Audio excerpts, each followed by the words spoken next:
Good afternoon, ladies and gentlemen, and thank you for coming to People with Disabilities Foundation seminar, Abuse Against People with Mental and/or Developmental and/or Intellectual Disabilities, Physical, Sexual, and Verbal Abuse in Institutional or Community Settings.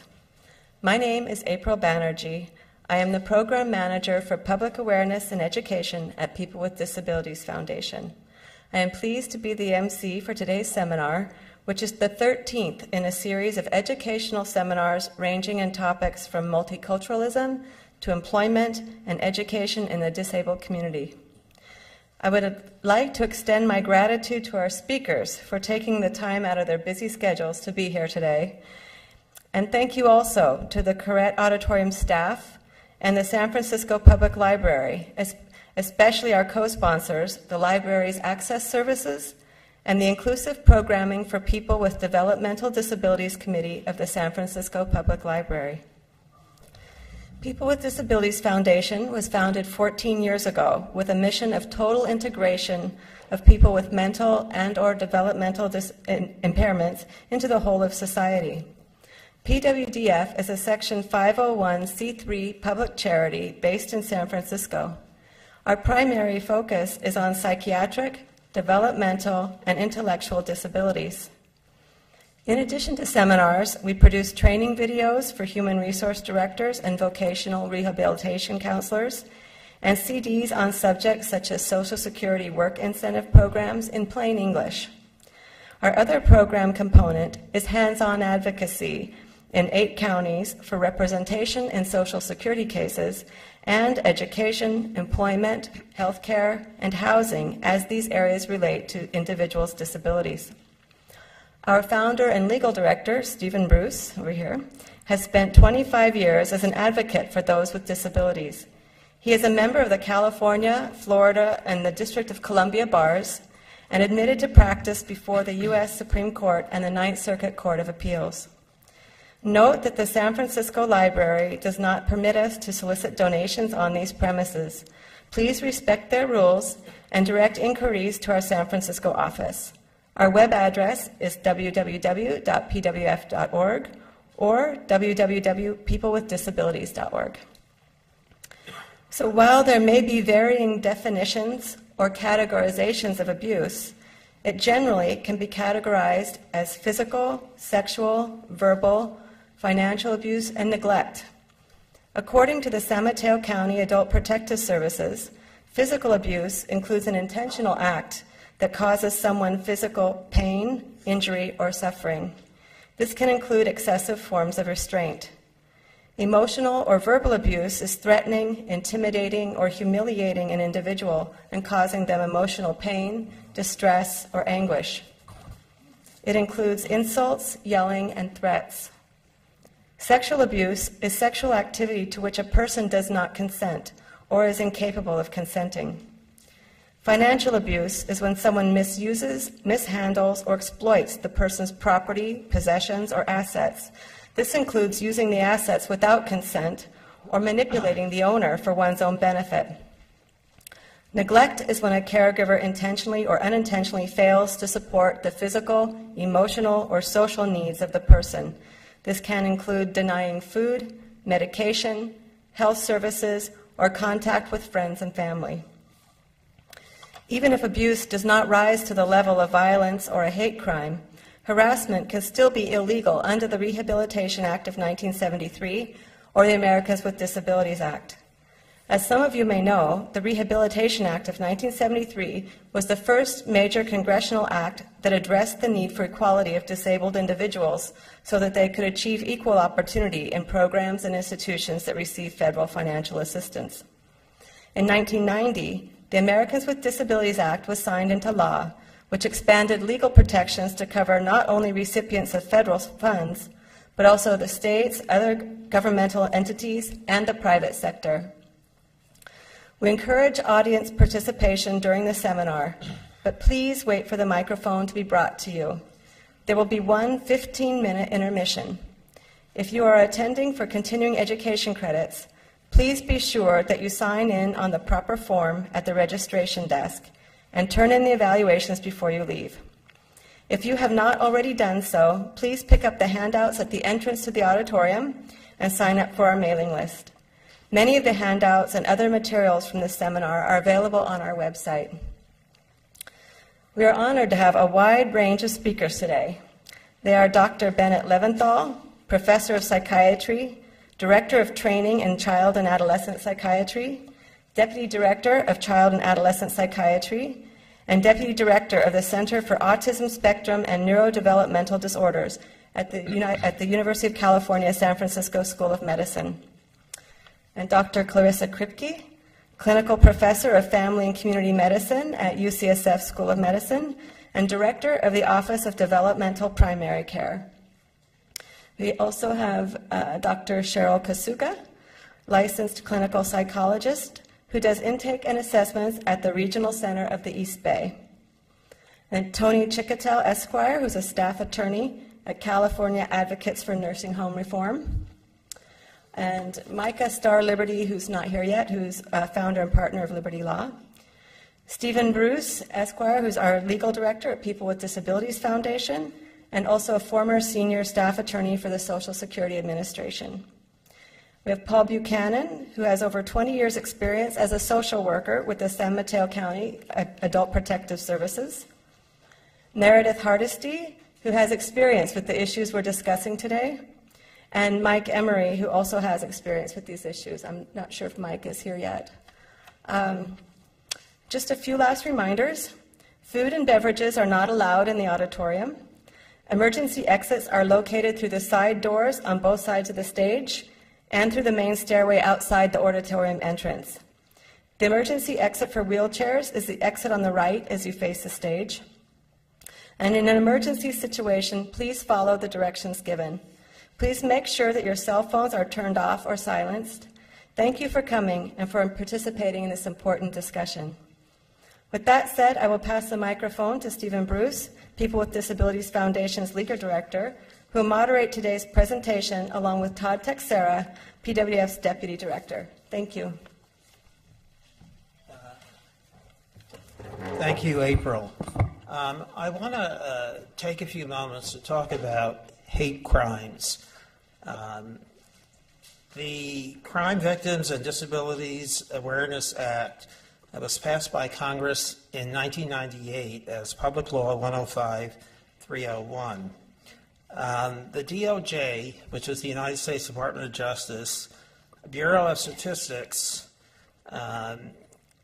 has every year publications organized by disability, by gender, by age, and by other categories. The disability types include cognitive, self-care, and independent living. Now, this is in addition to vision, hearing, and ambulation. I think, given that this is a public awareness seminar, it is important to note what is not there. Psychosis, the main form of which is schizophrenia, or the most common form, is not included in the federal statute. Neither is severe mood disorders such as bipolar. Autism is also not listed.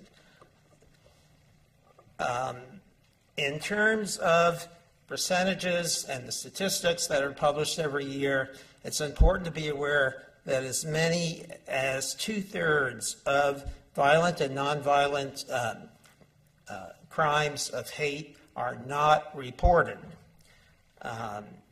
It is pretty well documented that anywhere from 2.5 to 3 times as many disabled people are abused than non-disabled people. In other words, a disabled child or adult is about 3 times more likely to be abused than a non-disabled child or adult. The range of nonviolent and violent crime is from 20 per 1,000 to 63 per 1,000, and there's been really no change in the past, at least since 2009 through 2012. 2012 is the last year that is currently posted. Like other bureaucracies, they're a little bit behind. The National Crime Victimization Survey is also a law passed by Congress, which includes statistics to increase public awareness and the plight of victims of crimes against people with developmental disabilities, to measure the magnitude of the problem, and to develop strategies to address the safety and justice needs of victims of crime for people with developmental disabilities. There's approximately 1.3 million non-fatal violent crimes against persons with disabilities in the latest report year, which is 2012. And again, that's unchanged from 2011.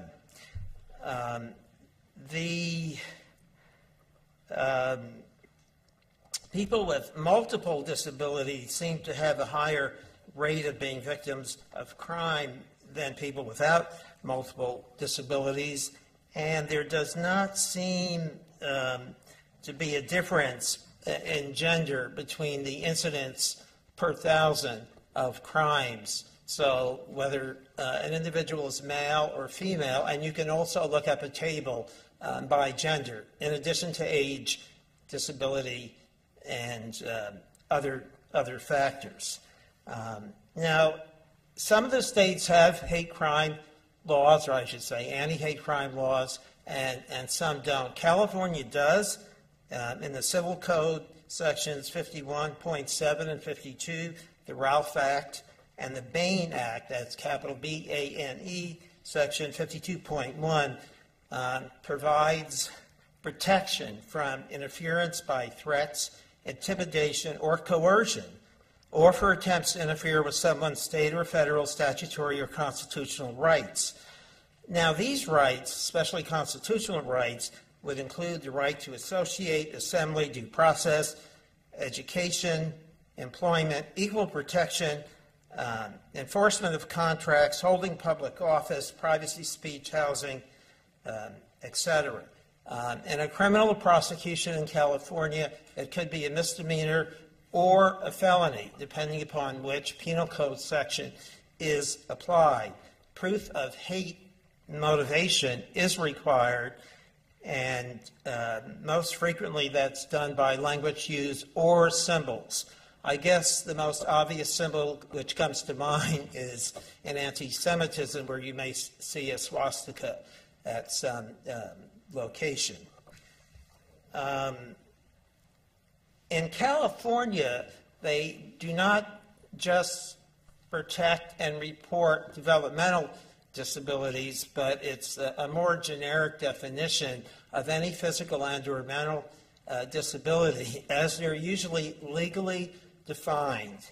And that is if there's a limitation of a major life activity, which is the Americans with Disabilities Act and Section 504 of the Rehabilitation Act of 1973's definition. And the term mental includes formerly called mental retardation, now intellectual disability, organic brain syndrome, emotional or mental illness.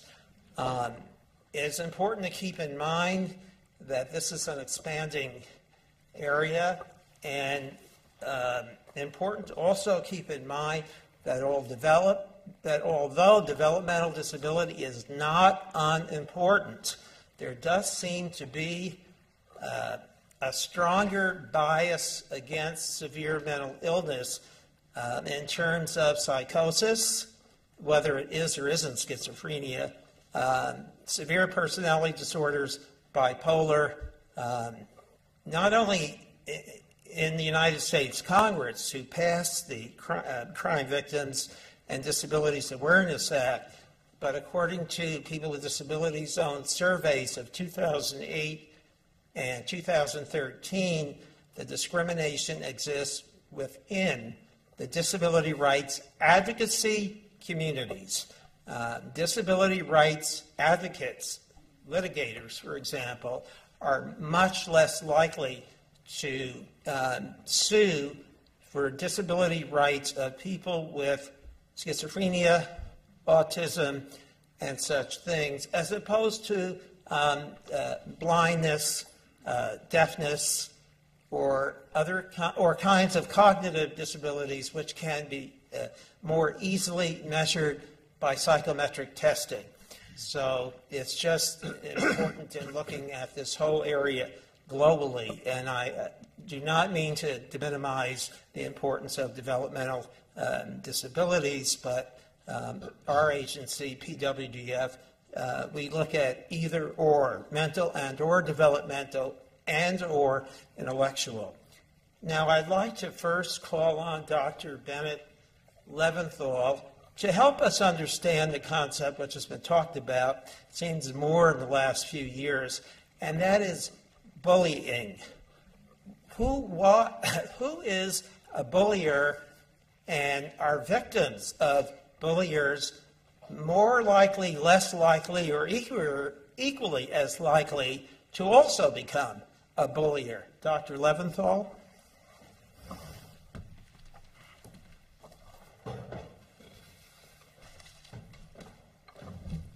Thank you very much. It's indeed a privilege to be here. I'm new to San Francisco, so it's the first time I've been in this beautiful library and met a number of the people here. So thank you for having me.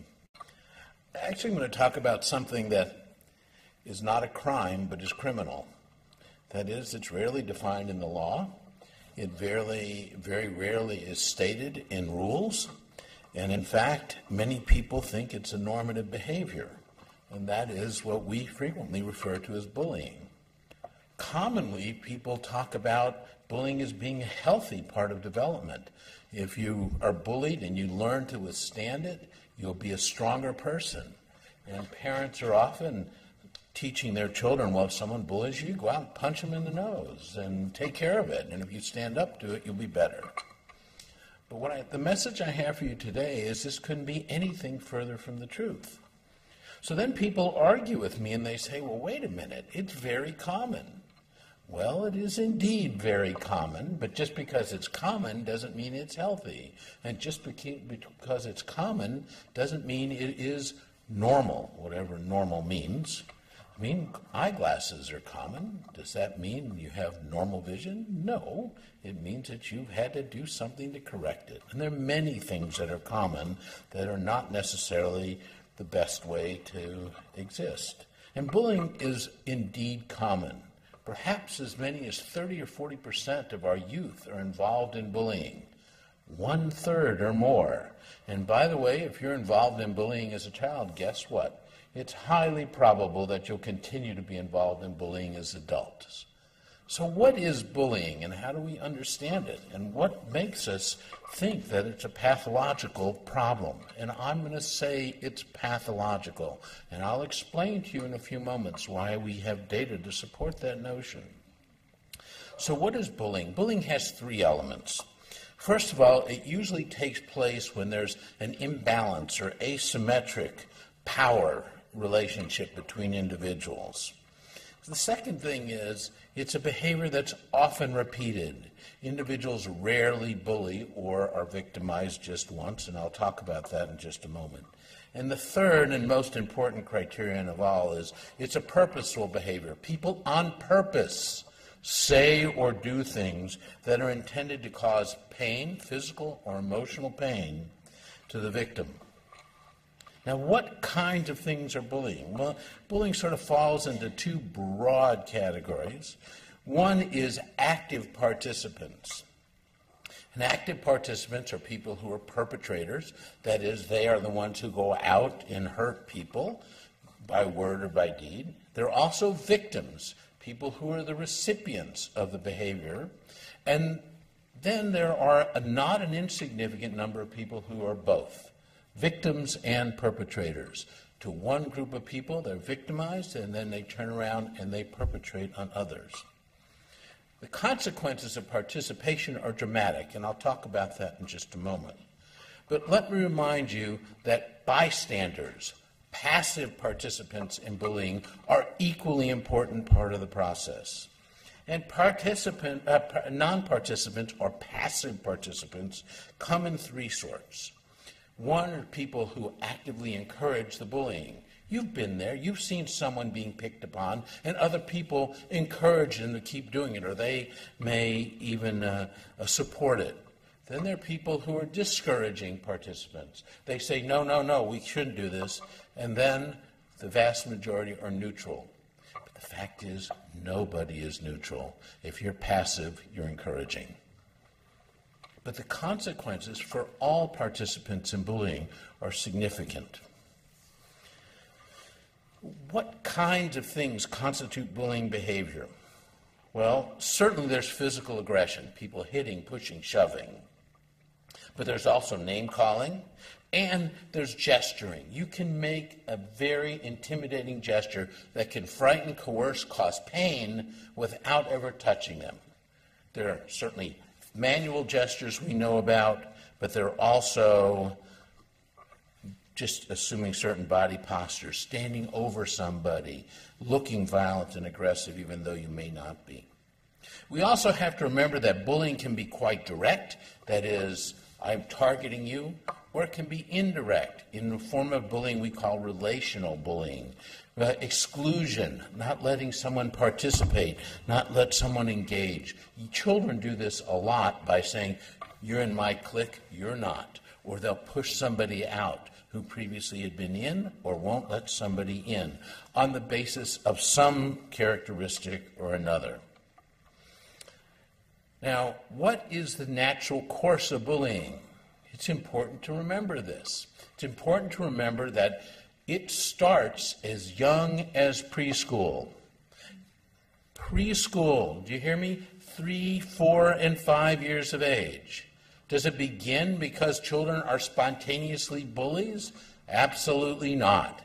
It begins when a behavior takes place and then it is not discouraged. And it builds so that by middle school and high school, bullying flourishes. It often becomes more pronounced as people get more sophisticated, which means aggression, the physical contact, the hitting and pushing and shoving, declines, but the more insidious and serious forms of bullying, name-calling, exclusion, intimidation, persist, and in fact grow.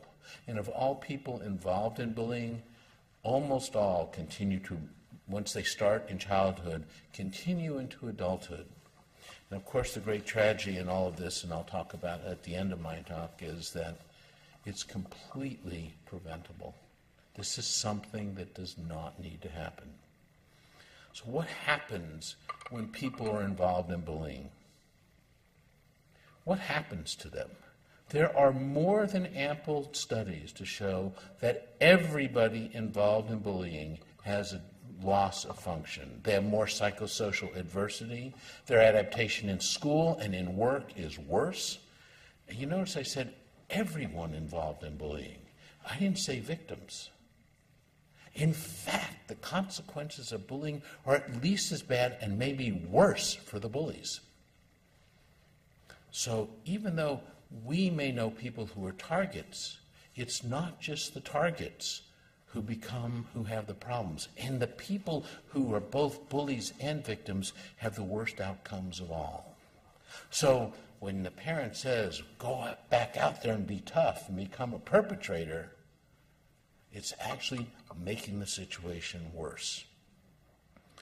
Well, who are the victims and who are the perpetrators? They're the same. You can't separate them up front. But what is likely to lead someone to be a victim? Anybody who's different. What do we mean by difference? Well, a little taller, a little shorter, a little chunkier, a little thinner, wearing glasses, having braces, looking different, acting different, talking different. Difference is what creates the target. Because people are uncomfortable with difference? Perhaps. Perhaps we're not as good at teaching how to manage diversity as we are teaching us to be alike. But certainly difference is a critical factor. And who are the people who are most likely to be victims? The more different you are. So if you're obese, you're more likely to be a victim. If you have cancer, you're more likely to be a victim. If you have visual impairment or dental disfigurement, you're more likely to be a victim. But remember, when you just look around a room like this, all of us are different. So in certain circumstances, you could be the most common of everybody, and you go 50 feet in another direction, and you're so different that you then become a target. So nothing protects us, and nothing defines us as being victims or perpetrators. Well, who becomes a perpetrator? Is it people who have psychiatric illness? No. The usual assumption is, well, it's the bad kids who become perpetrators. It's not. Anybody can be a perpetrator. And why do I say that? Just think about it for yourself. Have you ever been in a situation where you got angry with someone and you called them a name, a racial slur, fat slob, dumb blonde? Just once. But was it intended to hurt them? Was it intended to inflict pain and discomfort? The answer is yes. Even if you were frustrated. That's how it begins. And then it just builds from there, because it's easy once the words get out once. So any of us can become perpetrators, and any of us can become victims. And what are the consequences? Consequences are serious. In at least several studies, we've been able to show two things that are vitally important. Number one, people who are perpetrators of bullying are not perpetrators of bullying because they have a psychiatric illness. The risk is the same. However, we've also been able to show if you're involved in bullying, either as a bully or a victim, and more likely if you do both, you're more likely to develop psychiatric illness. In other words, participating in bullying increases the likelihood of psychiatric illness. It doesn't cause it, it increases it. And in the worst case scenario, we've shown conclusively, and others have replicated our work, to show that if you're involved in bullying as a victim, as a perpetrator, and most seriously, if you're a victim perpetrator, the risk of suicidal behavior rises dramatically. So bullying is a bad thing. It's not normal at all. So what do we do about it? Is there something to do about it?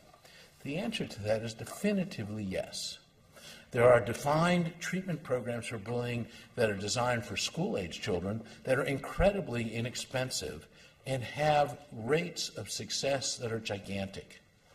They've started in Sweden, but they're in other countries now, in Norway and Denmark and Scandinavian countries, and where they've reduced the rates of bullying dramatically. And you reduce it in children, then they don't continue on as adults as bullies. But interestingly enough, the hardest part of creating anti-bullying programs for children is getting the adults to participate. The kids are ready and willing, but getting us, don't say them, it's us, to participate and take the time and be attentive to the fact that we say and do things all the time, not necessarily in complete awareness, but just because you're not completely aware doesn't mean they're not hurtful. And we do them repetitively. So the biggest part of bullying programs is developing awareness and developing a sense of how it is to be safe. And the hardest part of doing that is with the adults, is making them aware of their behavior and teaching them how to now reinforce positive behavior, not just in the kids, but amongst themselves.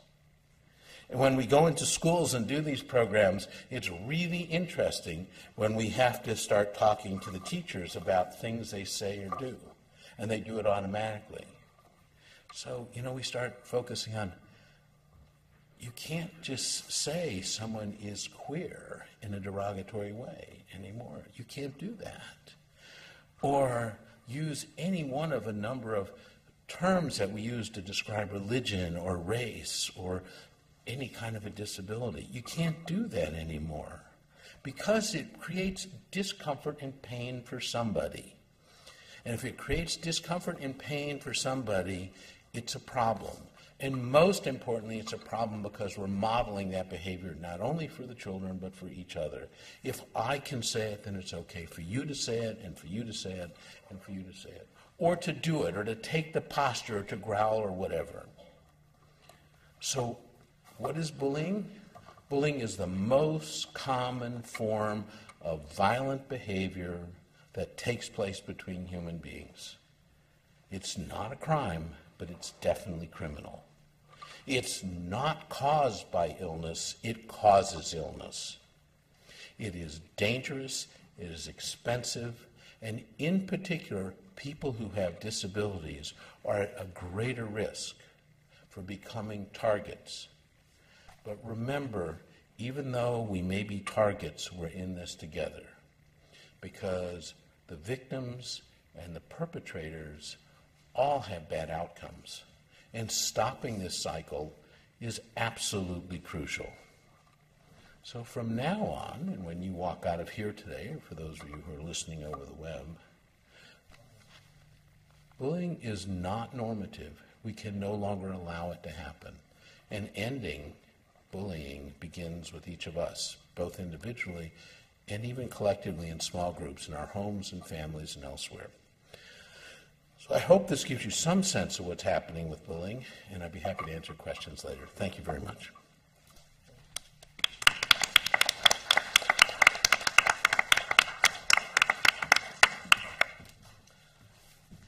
Dr. Leventhal, if I can ask you one more sort of a generic question. I think over the last several years, the term autism has been used more and more, possibly because the tools to assess and diagnose autism over the last maybe 5, 10 or so years have become more available. I wonder if you can just briefly describe, especially now that it's included in the DSM-5, that is the autism spectrum disorder. Autism ranging from mild Asperger's to the other end of the spectrum, where you may get nonverbal individuals with very difficult to manage behavior, whether it's in a residential or community or institutional setting. Thanks. I don't know, is this working? Yeah. So there are several comments I want to make. First of all, the term autism was created by Lee O'Connor in 1942, so it was a long time ago. It's certainly reasonable every 60 or 70 years to consider the nomenclature used to describe a disorder. It actually was derived from a term that came about 50 years before that was used to describe schizophrenia. And so it's a problematic term that has all kinds of weight associated with it, including the initial notion that autism was, of course, caused by bad mothering, something that couldn't be further from the truth. And so the term itself had been used rather loosely for a rather long period of time. And I didn't participate in the creation of DSM-5, but I'm quite familiar with it, and we've done some research looking at the terminology that's used. But the decision was made to say that there are a group of people who have a syndrome known as, now we call autism spectrum disorder, and that it has certain central features that are part of that disorder, and that we can classify people on the basis of those central characteristics. And furthermore, and what's most important, is that if we do that, we're starting to understand the biology of these disorders, and we're starting to understand the genetics and perhaps other factors that contribute to these disorders. And the previous classification system wasn't helpful in that regard. It didn't matter whether you had Asperger or autism or PDD-NOS. Everybody, the genetics and other things, seem to cross those boundaries, which were created rather artificially. Secondly, the notion was that we really need to take the central features of the disorder and then look, some people are more severely impaired than others. And by the way, it's not just because of intellectual disability. So intellectual disability or mental retardation was a confounding variable in the definition of autism spectrum disorder. There are many people with autism spectrum disorder who don't have intellectual disability, but who may be severely impaired. And there are many people with autism spectrum disorder who may have typical or above average intelligence levels and may be severely impaired. So we had to take the intellectual disability part of it out of there. And then we have to think about the kinds of adaptive functioning people have. So there are many people with autism spectrum disorder who have no language but actually are quite capable and do many things and are relatively high functioning. And then there are people with language who are relatively low functioning. So what we've done is instead said, here's the central features of the disorder, and then let's assess someone's level of functioning given not just that, but the other things that take place in their environment. It's not all about autism spectrum disorder. And so that's the new classification system. And rather than making certain kinds of a priori assumptions, particularly about causality, which are just not valid. Now, I should say the good news is that even though the name has changed, the science continues. At this point, we probably have genes, risk genes for about 25% of cases. So the idea of finding the biological substrate for the disorder is really moving along quite rapidly. And I think we're now starting to see people develop treatments that are directed at some of the biological substrates. And they cross the old classificatory boundaries, but all seem to fit within the autism spectrum disorder. So the last thing I would say is we've actually looked at all the old diagnostic criteria and compared them to the new diagnostic criteria. And basically all the criteria are there, they've just been resorted. And the complexity of the labeling has been just simplified. Does that help? Thank you. Sure. Dr. Kripke, I've had the pleasure, excuse me, I'm going to get to the microphone since it's being recorded. I've had the pleasure of talking to you over the telephone prior to this event, and was pleased to hear you talking about communication with patients who have developmental impairments and different mechanisms of communication, and how in understanding communication, which by the way is also a legal word, that is effective communication or not providing effective communication is a means of discrimination against people with developmental and or mental and or intellectual impairments. But I would ask you, Dr. Kripke, if you can describe not just your practice of treating individuals who are developmentally delayed, but your beliefs in terms of alternative means of communication with individuals with developmental delay. I'm a family physician and the parent of a 12-year-old, mostly nonverbal autistic son as well. And I care for transition-age youth and adults with developmental disabilities, as well as being in general practice. And communication is the foundation of patient safety. It's the foundation of our clinical relationships. So it's absolutely critical, and I appreciate the comments that have come before that even people who are good people and who are doing their best to be helpful can be perpetrators of abuse. And I want to talk about that a little bit today because I consulted a number of my disabled friends to ask them what I should talk about today, since abuse is such a broad topic. And they all started talking about their experiences with professionals and therapeutic services. And I thought that was very telling. So communication barriers between professionals and people with psychiatric and developmental disabilities can lead to mistreatment.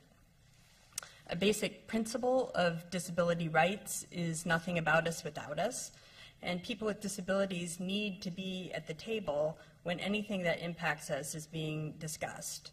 People with disabilities need to be part of the solution and need to be part of policy discussions and need to be full partners in the care, and I'm glad to see that that is being recognized today.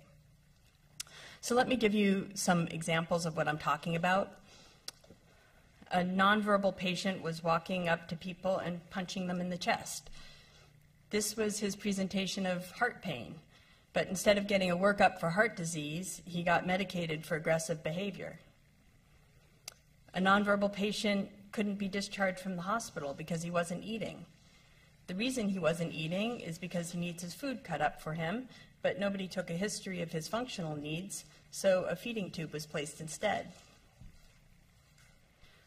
A woman with an intellectual disability who uses a wheelchair nearly died of cervical cancer because her doctor didn't ask her about sex.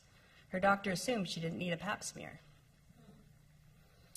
A child was being sexually abused. Her communication device had vocabulary for food and for activities, but there was no vocabulary in there to protest, to set boundaries, or to communicate that she was being mistreated. Police use a taser on a deaf man because he didn't respond to a verbal command. A man with a psychiatric disability is excluded from a meeting where doctors and family discuss putting him in a residential program. A person with a disability develops pneumonia and feels pressured to choose comfort care instead of treatment because his doctors feel that he's suffered enough and antibiotics are not going to cure his disability. A woman is brought to the psychiatric emergency room where she's separated from her supporter. She gets scared and agitated because she can't communicate and is treated with physical and chemical restraint. A person with a speech impairment and movement disorder goes to the emergency room repeatedly for a serious wound infection, but never gets examined because the emergency room staff assume he's drunk. There are simple things that we could do to prevent these kinds of tragedies, and here are my 10 tips. First, speak directly to patients, not just their supporters, family members, and other professionals. All people communicate. All behavior is communication. It's our job to find out how people communicate best and to support that. Observe carefully, listen, give time, a peaceful environment, and tools to do it. Second tip, presume competence. Assume that there's a good reason why people do what they do and that they have a right to be included in decisions that impact them. That means giving access to information and education as well as support to people to make their own decisions. Third, give people tools to communicate about mistreatment. No matter how profound the disability, all people need a way to communicate when they're being mistreated. Sometimes this skill takes time, training, and creativity to teach. Start early, repeat often. Developing the tools and skills to communicate about mistreatment, boundaries, and choices should begin on the very first day of early intervention. Fourth, teach people to set boundaries and to protest. It isn't our job to make people calm and compliant in the context of unacceptable circumstances. It's to help people maximize their potential and to participate fully. Compliance training is a setup for abuse. Compliance-based behavioral treatments are often cited by self-advocates as some of their most traumatic experiences. Fifth, train families and professionals. People with disabilities aren't the only ones who need training. We need to teach others how to listen and how to respond. Communication is a two-way street. There's an expressive partner and a receptive partner, and the behavior of both is equally important. How we listen is as important as how the communication partners express themselves. But people with disabilities, we need to put people with disabilities in charge of developing this curriculum. 6, take all complaints about mistreatment seriously, investigate them, and protect people from the accused during the process. Even if it's clear that no abuse happened, following the protocol teaches that complaints of abuse lead to appropriate action. 7, give people opportunities to try and fail. That's how we learn, and that should be done when the stakes are low so that people have experience with natural consequences when the stakes are higher. 8, get a history of baseline function. In people with communication challenges, illness tends to present as a change in behavior or function. If we don't know what the person's baseline is, we're not going to recognize when there's going to be a change, and we're going to miss illness. We're going to miss that there's something wrong. We're going to miss that there's something disturbing them. 9th, respect personal boundaries. Offer assistance, but wait for a response and instructions before acting. Treat assistive devices, such as wheelchairs and communication devices, as personal space. There's nothing more frightening than having someone take a hold of your wheelchair, your assistive device, and take control of it. 10, give people access to their chosen advocates and supporters. Many people need support to communicate and to make decisions, and too often we separate people from their support when they need it the most, such as when they're in a crisis or transition. I see this a lot in emergency rooms and a lot when people are entering crisis homes. This leads to errors, violations of autonomy, and misunderstanding, and it can be very dangerous.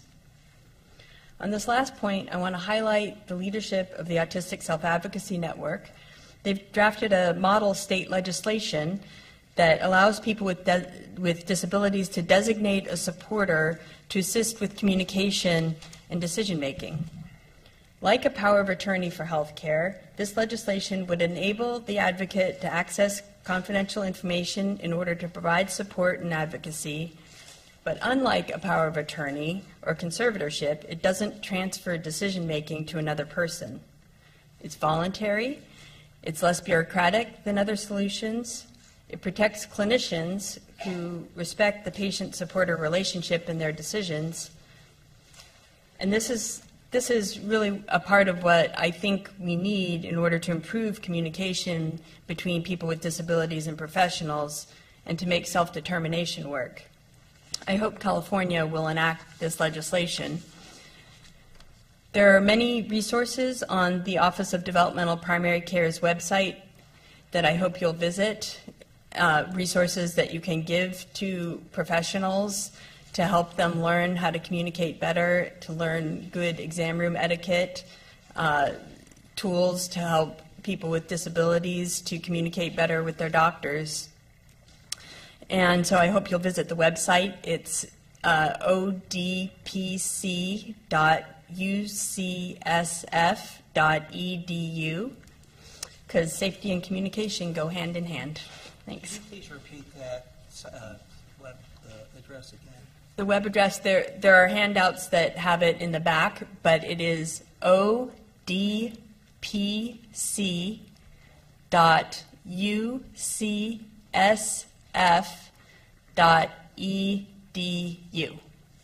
Thank you.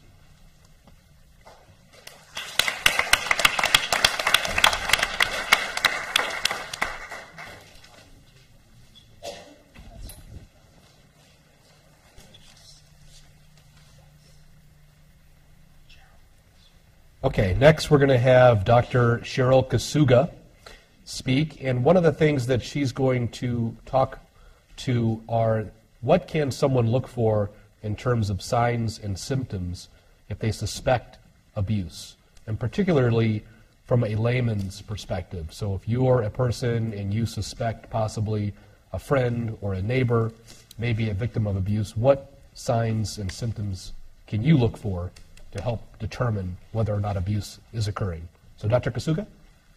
Hi, everyone. I'm really excited to speak in front of all of you today regarding ways we can prevent abuse. I believe that preventing abuse is a community responsibility, so all of us should be vigilant about signs and symptoms of abuse, as well as it's important for us to inform each other on ways we can care for individuals with developmental disabilities and psychiatric disorders.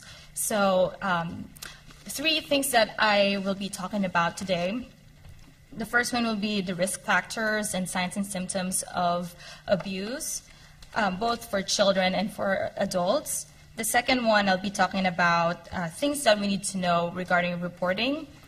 And then the third one is just more about proper ways we can disseminate information to prevent abuse. So this is a lot of things to cover, and I'll try my best to provide as much helpful information. Some of the handouts I think are available at the back regarding specific signs and symptoms of abuse. That way you can have something to take with you home. because I'll be talking about a lot of things, and I'll go more towards the breadth of information as opposed to going deeper, and eventually, like later on, you can ask more questions if you want me to go in detail.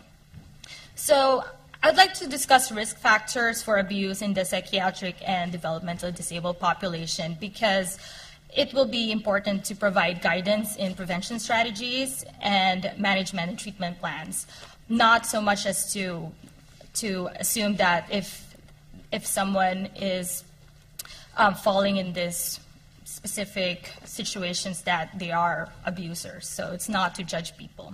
So it's prevalent that abuse is happening with the developmentally disabled population and individuals with psychiatric disorders because of misinformation that people have regarding the population. Sometimes they think that individuals that have disorders don't experience pain, they can't decide for themselves. Most of these individuals, they rely on others for care, so that exposes them to situations that increases the risk of abuse. Also, we have to understand that families that have loved ones with developmental disabilities, they are under a lot of stress. They're probably dealing with their own emotions regarding their loved one, and at the same time, they're responsible for their care. They don't get a lot of breaks in their child rearing, and some of them don't have a lot of resources to help them to how to manage taking care of their loved ones with disability. So all of this increases the risk of the individuals with psychiatric disorders or developmental disorders to abuse. And when you compare the research, there's a consensus that individuals with developmental disability and psychiatric disorders are at almost double the risk compared to the general population. So this is something that is really concerning for me, and that's why I wanted to talk about the different signs and symptoms that will help us protect individuals. So for children, it's important for us to recognize that it can occur in any family, and it's important to, like when we see signs, to inquire further regarding the possibility of abuse. So one of the things that we need to look at is the environment that the individual is exposed to. Are there like health risk and extreme conditions that could cause abuse? We have to look at physical indicators in the child. We have to look at any injuries that the child incurred to see if there are bruises that cannot be explained or like frequent accidents. Sometimes with individuals with developmental disabilities, they just assume that they're clumsy, or they just assume that they were like harmed and they just like run around all the time. Like individuals that have that are more hyperactive, like children with ADHD, they're always running around, and they just assume that they probably just hurt themselves. But we have to look at and try to get more information as to the causes of frequent accidents in case there's like abuse that has occurred. There are certain burns that we have to inquire further if it looks like cigarette burns or rope burns. These are things that are uncommon for children to obtain, so it's good to inquire further. Facial injuries, internal injuries, and look at the patterns of bruising. Sometimes, individuals that need help with mobility, they get bruises that are commonly in certain areas, like if they're being lifted in their arms, and we don't have to report that right away. We just have to inquire and be more cognizant of the different patterns of bruising that's occurring in our loved ones. So there's also, like, for neglect, we have to look at malnutrition. We have to look at are they well groomed? Are they appropriately dressed? And for sexual abuse, the common signs and symptoms are like bruising in the genital area. Is there like discharge that are like, there are like blood stains in their like clothing. There are like lesions around the mouth, and or like lower abdominal pain. So these are the things, the signs and symptoms that we can look at and be kind of like on the lookout for. Also, like behavioral indicators. Sometimes for children, they are not going to report abuse, so their behavior is more telling. Because also sometimes children don't report because of loyalty, or they feel like they're going to get in trouble if they say something about like a caregiver, for instance, that has perpetrated the abuse. So it's good to see if there are any changes in behavior within the child. Not automatically assume that if the child has a change in behavior that it's a product or a consequence of their disability, especially if it's something that like just occurred even when everything in the child's life seems stable. Watch out for aggressive behaviors. Watch out for dramatic enactments. If the type of play of the child changes and all of a sudden the play becomes really aggressive or highly sexualized, that's something that is concerning. And watch out if the child has extreme avoidances, doesn't want to go see a particular person or go to a particular place. Children that run away, that's sometimes telling as well. So some of the common behaviors with individuals that have experienced physical abuse, especially with children, they become hostile and they display aggressive behaviors as well as self-destructive behaviors. There's like cutting, banging their head, they break property. And then the ones that have experienced sexual abuse, some of the behavior, it's important to kind of like figure out which one is like a normal sexualized behavior with a young child as opposed to something that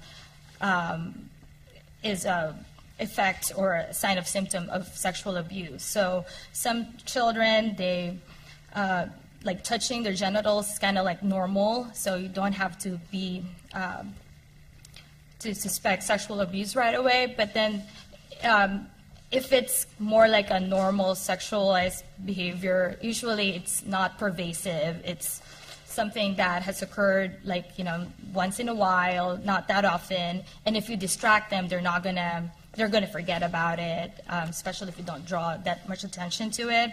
But those that have experienced sexual abuse, it's more their behaviors are more intrusive, and they usually have a more sophisticated and they kind of like more, they know more information about sexual behaviors.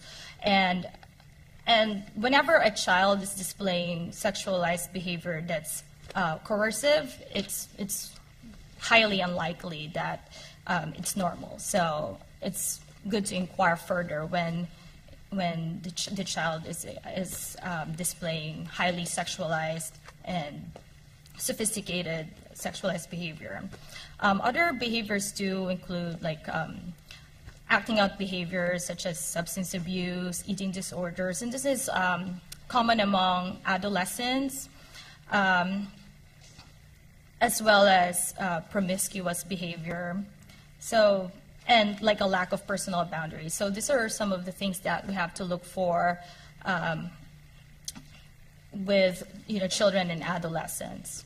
So for like for dependent adults and the elderly, it's important to, again, look at the injuries that they have, and are they coming from different stages of healing? Are they injuries? Are they do they have regular explanations? Because sometimes the caregivers are saying, oh, this happened, but it's something that is unlikely or uncommon, so if this is something that we have to look for, kind of investigate further. Injuries that have not been well cared for or is hidden, that's something that is concerning. And another thing too is most of the time adults, when they report something, we have to take it seriously, even if they're not as good at explaining what has happened. If they report something, we have to kind of see what it's about. And they're mostly really good reporters of abuse, so we have to kind of take their word for. Sometimes we have to listen to what they are trying to communicate. We have to be aware of signs of kind of medication overdose, if they're medicated, overly medicated. That's something that is a concern for elder abuse. Look at broken eyeglasses or not having proper equipment. Sexual abuse, if they have unexplained STDs, and if they have bruises in their private areas, that's something to inquire about further. And again, neglect, if they're not receiving proper food, if they're dehydrated, if their hygiene is bad, or they have untreated bed sores. Those are really prominent among elderly that have psychiatric disorders that have been experiencing neglect. So there's a long list, and I've given you a handout so you can look more and see which one pertains to your particular loved one that you have to kind of watch out for. So when you've seen these signs and symptoms and you've looked into it and you see that there's a reasonable suspicion that your loved one or someone you know is being abused, now what do we do? And sometimes that's the hardest thing, is to just make the step on reporting. So the rule of thumb is really if there's a reasonable suspicion of abuse, to report. And if there's unexplained frequent accidents, or if if you've witnessed an abuse, it's likely that you have to report, and you can't just say oh, should I report? Maybe you didn't notice it firsthand. It's more someone else told you, but if the person's a reliable reporter, that's something that you have to act on. And the most important thing when you're reporting abuse is to document everything. So make sure you include the date and place and the names of the people involved, and keep copies of everything. It's important to write down as soon as you hear the complaint or you're made aware of an abuse. That way it's fresh in your mind. And you have to report suspected abuse as soon as possible to local law enforcement. So the Child Protective Services is where you report child abuse, the Adult Protective Services for dependent adult and elderly abuse. I don't know how many of you are mandated reporters. Definitely doctors, healthcare providers, clinical psychologists. We are mandated reporters, and we're trained to report. We have we have like exposure to different like training regarding reporting procedures. So if you have like if it's better for you to talk to your doctor if you have concerns about abuse, or to like your regional center representative, or if your child is seeing a psychologist, to open up this conversation if you suspect that your loved one has experienced abuse.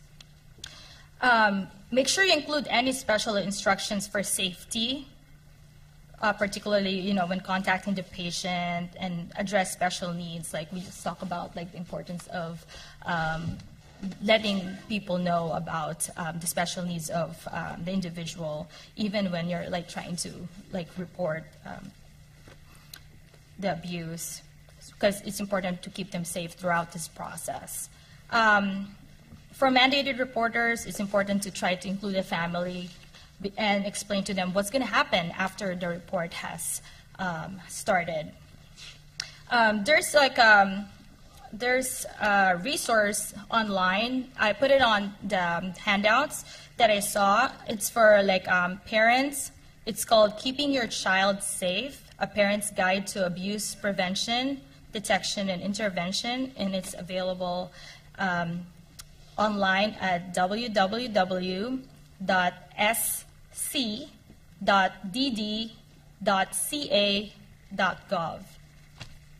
Do I have to repeat that? That's pretty good. And just like just to briefly talk about other preventative measures, I'm a big believer about information, and education. So if we educate our caregivers on how to properly care for individuals with psychiatric disorders and developmental disorders, then we can avoid abuse. Because sometimes, even if, like what was mentioned earlier, like even if we don't intend to, if we're not careful, abuse can happen. So it's all about like giving people as much information. Make sure that you become familiar with signs of abuse. Make sure that before you send like a loved one to a facility, that you talk to the owners of the facility, know who's going to be interacting with your loved one, check out the facility to see how they're caring for individuals that are in place in that facility. I think that just placing your loved one in the care of someone who's not going to take care of them is crucial. So it's important to try to do that extra step. With parents, it's important to take time to learn about the child's behavior, learn about look at their like body to check for bruises when you're like bathing them, or like when they're getting dressed. Be informed of the child's routine to know who they're interacting at their school or at a program that they're in. So you're aware of everyone that's interacting with the child. Teach the child to assert themselves. And it's usually based on the child's developmental level. So like just knowing about how to behave towards a stranger, what is allowed and not allowed in terms of touching. Children can comprehend that, and they'll be able to assert themselves in a way. Usually, social stories are helpful for individuals with autism to teach them assertiveness, stranger awareness. It's just like a matter of like taking time to expose them to all these skills that can protect them if we're not there all the time to watch over them. And it's also empowering for someone to learn how to assert themselves and, learn that they can say no to unwanted advances or unwanted touch. With that have a disability, are there different signs and symptoms that we should be looking for? Because some of the research that suggests that you can identify whether or not someone has been abused at that young of an age. So are there other signs and symptoms or different signs and symptoms that we should be looking for? I'd like to get your thoughts. I think that there are some, but it's mostly like the same for for children. Some of the things that are more like unique to children that are younger than 2 will be like, failure to thrive. Those that that have reactive, like excessive crying. Sometimes it can be like effect of neglect. Those are some of the things that come to mind when it comes to children that are younger than 2. But I also like that you mentioned that, the children that are younger than 2, they're actually, according to research, the ones that are receiving severe abuse, and sometimes it leads to fatalities. So this is a population that really needs to be protected from abuse.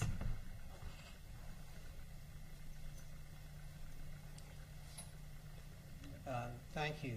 There being no questions from the audience. Okay. Someone's bringing you a microphone right behind you. If you can, there it is. You address mostly community settings. I'm from patient rights. We deal with a lot of institutional. And a lot of the institutions we deal with, because we have a heavy DD population in our jails, our prisons. We have the residential care facilities for children, level 12 and up. We see the seclusion and restraint abuses. You have the juvenile population where we see a lot of abuses. So again, there's a lot of abuse in the institutional settings where it's not this easy, because this is where we as patient rights advocates will call the lawyers or whoever, we'll do all the proper investigation, we'll document it, we'll send it to the state, and nothing's done. And so what usually happens is maybe the staff will leave. Maybe you can check and see if that staff shouldn't have been there in the first place. And there's stories about how sometimes even in the children's facilities where people who were like bouncers from some clubs were hired, because we know that the staff in these facilities are very low paid. They're called child care workers. They have very limited training, and there's a lot of abuse with our kids. And I work with the kids. So that's all I wanted to add, because I think people need to know it's not just in your house, it's beyond that. And it's harder for them to report it, even for the adults, because they get worse punishment, especially at Napa or Metro.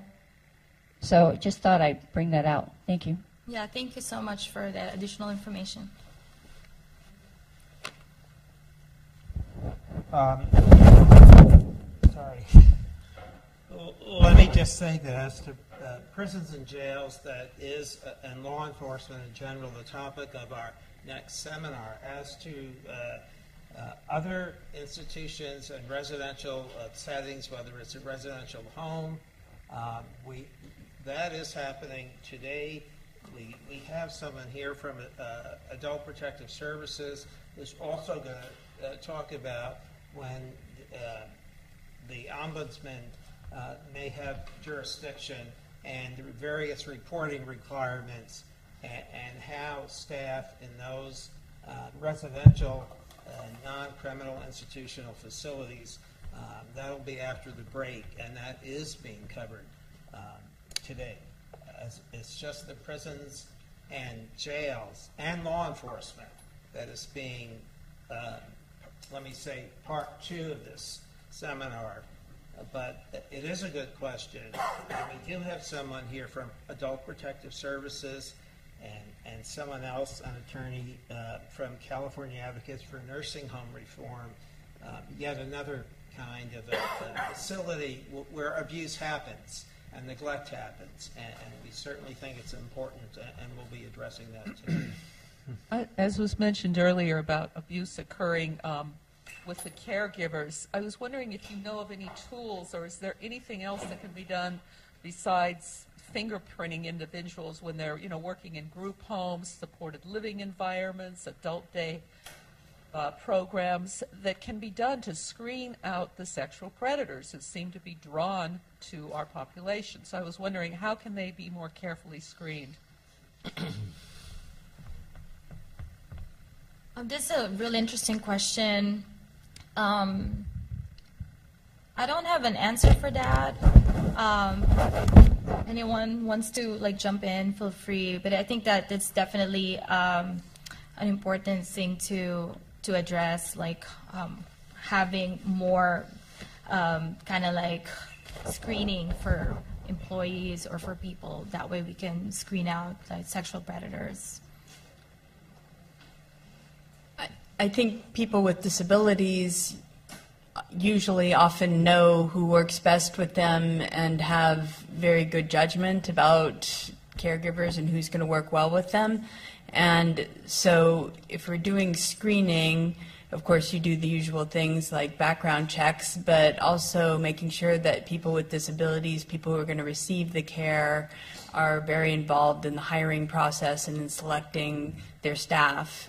Even people with severe communication challenges and intellectual challenges have preferences for staff and are sometimes even more intuitive than other people about who's going to work well with them and who's going to be safe.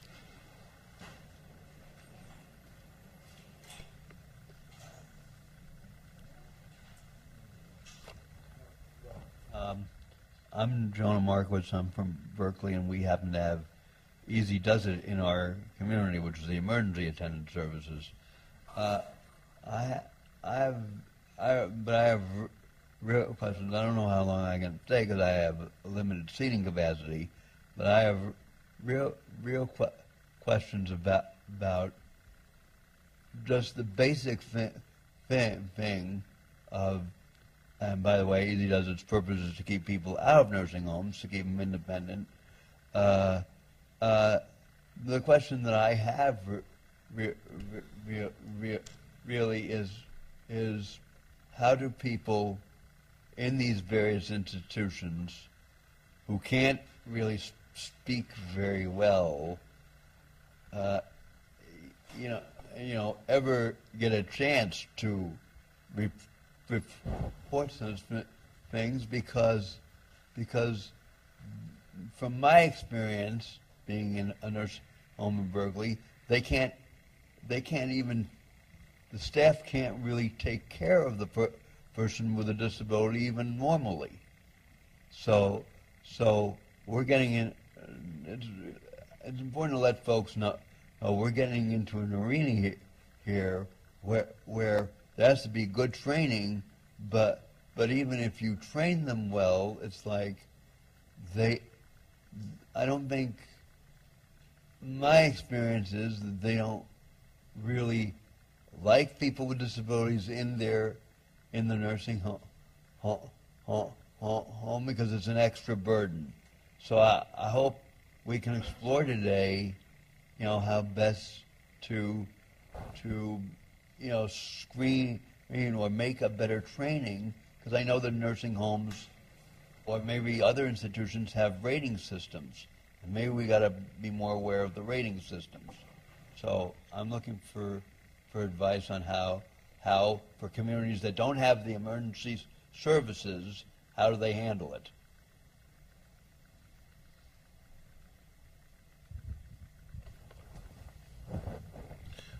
So listen, that's a very good question. These are problems if they were easy solutions, we would have them, but there are a number of factors that seem to play a role. First of all, careful screening of employees, including criminal background checks, is absolutely mandatory. And if it's not being done, then it needs to be changed. Secondly, it seems quite clear that holding supervisors responsible for behaviors of their employees is crucial. That leads to two things. Number one, training, but also monitoring the behavior of the staff that are working for them. And the third is having unscheduled visits to facilities by skilled personnel who can observe behaviors and observe responses of the individuals in the facilities, not just the employees, but also the people who are living there, so that one can observe without people knowing that someone's showing up. And in current environment, many facilities are now using video monitoring. It's inexpensive and readily available. And so I'm not familiar in California, but in other states they frequently are using high density, that is very common, high density video and auditory monitoring. And when people know they're being monitored, their behavior tends to improve rather dramatically. And so there are a number of things that are taking place that are decreasing the risk, but I think we always have to be vigilant.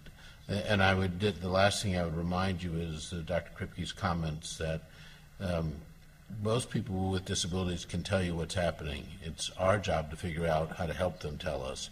It's not that they can't tell us, and we have to help them find the language that they can use to tell us. It's not always spoken words. Another thing that I would like to add too is, so I work for the regional center, and usually the regional center regulates placements for individuals that have developmental disabilities to make sure that they are providing care and that they are that all the staff are not infringing on the rights of the individual with disability. And I think that they're very good at really monitoring all these centers, but it's also important for individuals to call and contact the regional center so they can look at the facility to see if they can make changes. And usually what they do is they would visit the facility and talk to the individual and listen to the complaints. And if it's not at par, they usually put sanctions not to place an individual with disability in such nursing care homes that don't provide adequate care and are infringing on the rights of the individual with disability. I'd also add that, of course, we should take a very hard line on any form of intentional mistreatment, but creating a culture in an organization where there is a non-punitive approach to solving problems and where people feel comfortable bringing up when they've made a mistake or when they've made an error or even when someone's harmed, that when it wasn't intentional, so that we can solve the problem and not disciplining people who make honest errors in the context of trying to do their jobs to their best ability, so that there's a culture where people will speak up and feel comfortable speaking up and do the right thing when they do see mistreatment. I'm wondering if there are resources for adults with disabilities. Specifically, I'm thinking of a gentleman who's in his upper 20s who needs sexuality education. I'm a little concerned that he may unintentionally do harm because he doesn't know how to behave sexually. I put a list of sexuality resources for educating people. One's written by self-advocates and written by professionals on the back table. So there's at least a list of resources, but people to teach is a resource we need in the community.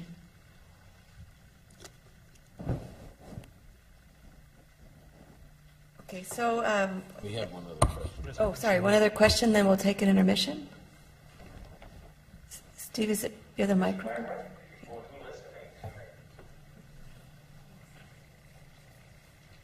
Is my right people who listening to me?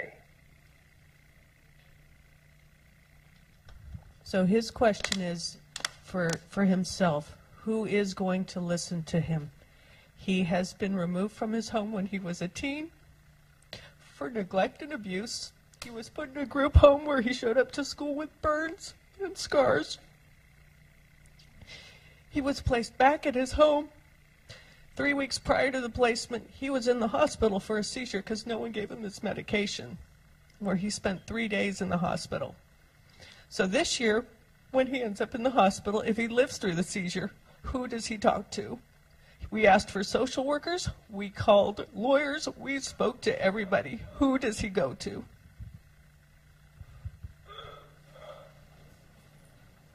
So I'm sorry, where is he living now? He lives at home with his mother.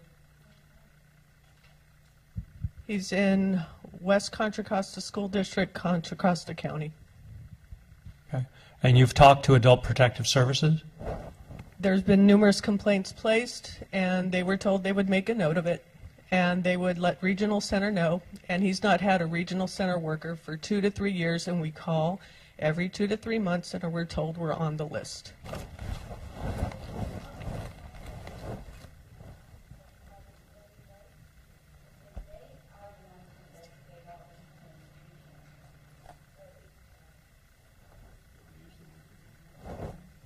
Cheryl, can you get the microphone? Steve, can you give Cheryl the microphone for her answer? Thanks. Yeah, Office of Client Rights advocates are part of disability rights, which patient rights, which we are, we're part of that. And they investigate all the regional center complaints. Also, he's in Contra Costa. We no longer have our patient rights office there, but this could be a state complaint. And so if we connect, I could probably connect you with someone in that area, because that's also what patient rights does. We do all the investigations of abuse, of mental health, DD, any person with disabilities. And then we also have the long-term care ombudsman here, who also investigates. We do the boarding care homes, the nursing homes, the CTFs, community treatment facilities, anywhere where mental health clients are. So we're out there, and every county has a patient rights advocate, and every county has a long-term care ombudsman. And if you don't get any help through that, then of course you go through the canner. Actually, Tony's here. He can tell you how to file a complaint to take it to the next step. But we're out there. I don't want you to think nobody's out there. We are out there. But what's the problem is the bureaucracy that we have to deal with. And we also deal with community care licensing. And now they've had to change their procedures, because now if you go online under community care licensing, you can find out if this place is licensed and how many violations this facility has had where you think your person's going to go. So it's getting tighter, because it had to get tighter because of the 2 extreme abuse cases that happened in Antioch, and I forget the other one. But we're at a stalemate. We can file any complaint. We can go to the state, and it's the state who lets us down. It's the State Department of Licensing that lets us down. It's the State Department of Social Services that lets us down. Nobody pursues these cases. And you can talk to any advocate of disability rights. There's been report after report of how many of these have not been addressed. And that's the problem. It's the state's problem. They're not doing anything. Sorry.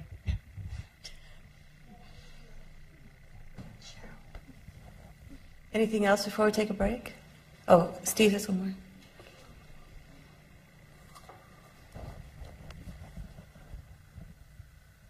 Dr. Kripke, you mentioned giving the person who might be having some sort of mental or whatever, maybe they're being 5150, that they have access to a support person wherever they go.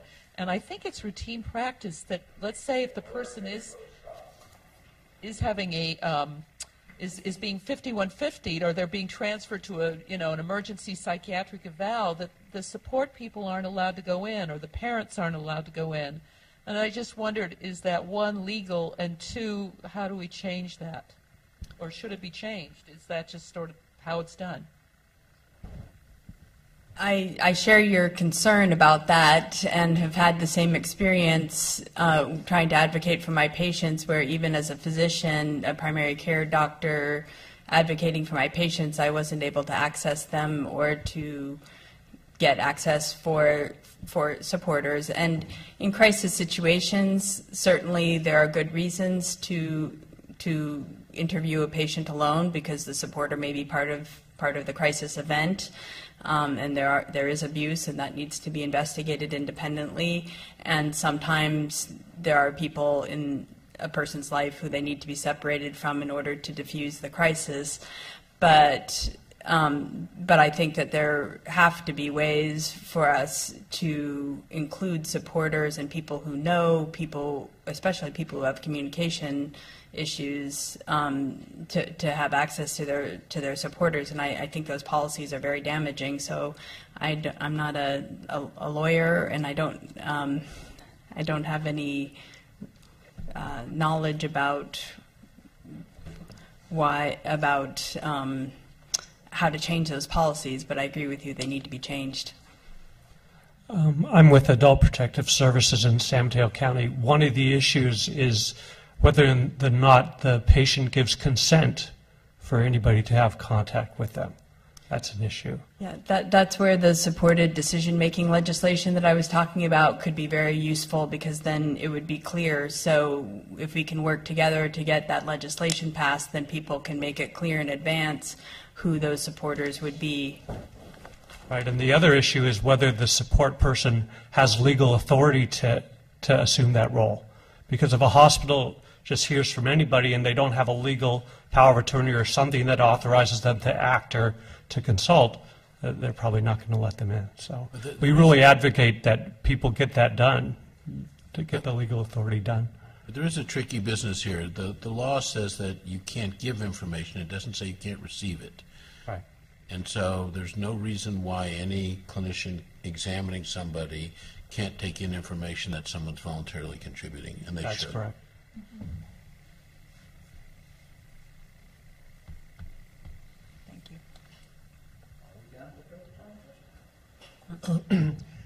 One of the things that we've noticed in our small office in San Francisco is we're the ombudsman, is that many individuals who are abused, particularly those with intellectual disabilities, often feel that they were responsible, that they did something wrong, and they feel so enmeshed with the caregivers that they don't want to get the caregivers in trouble.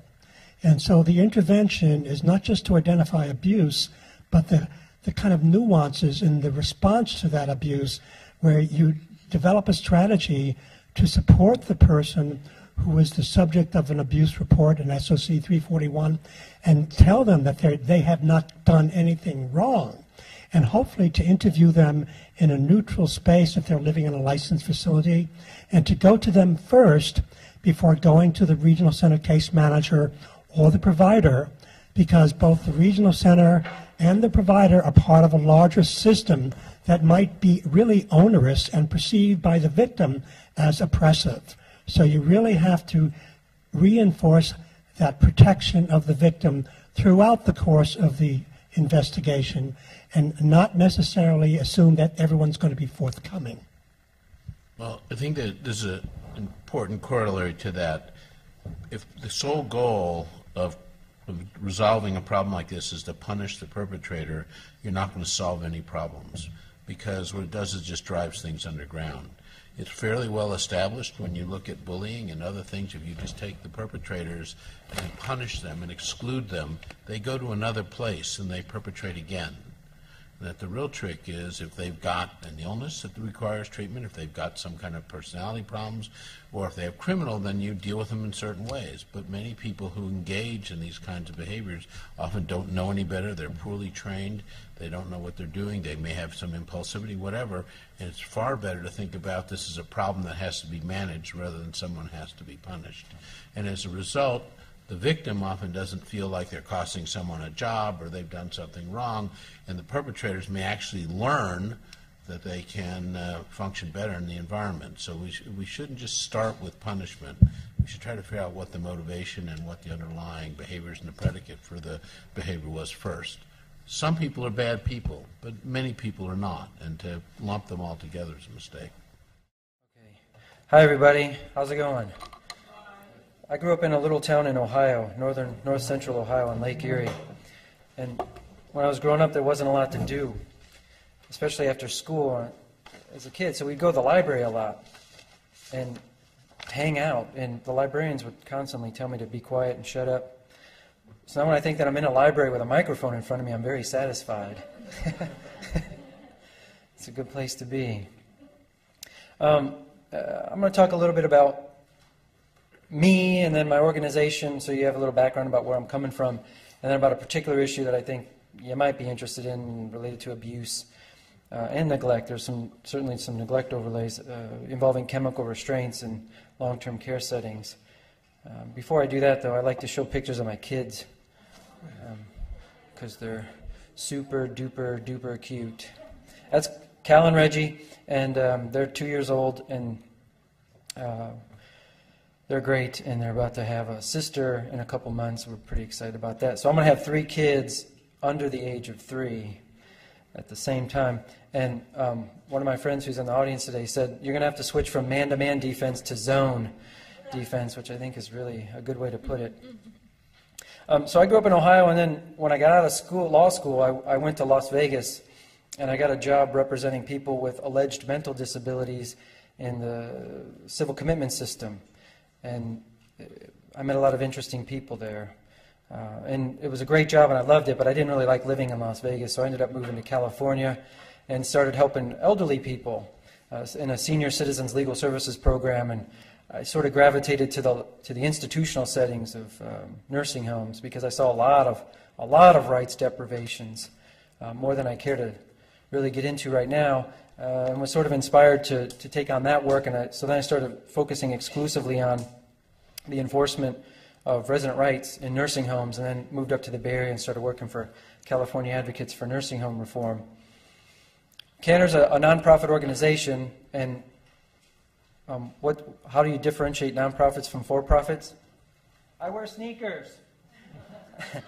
That's one way. I was thinking that the other day. When you work for a nonprofit, you can wear tennis shoes to work, and not too many people care.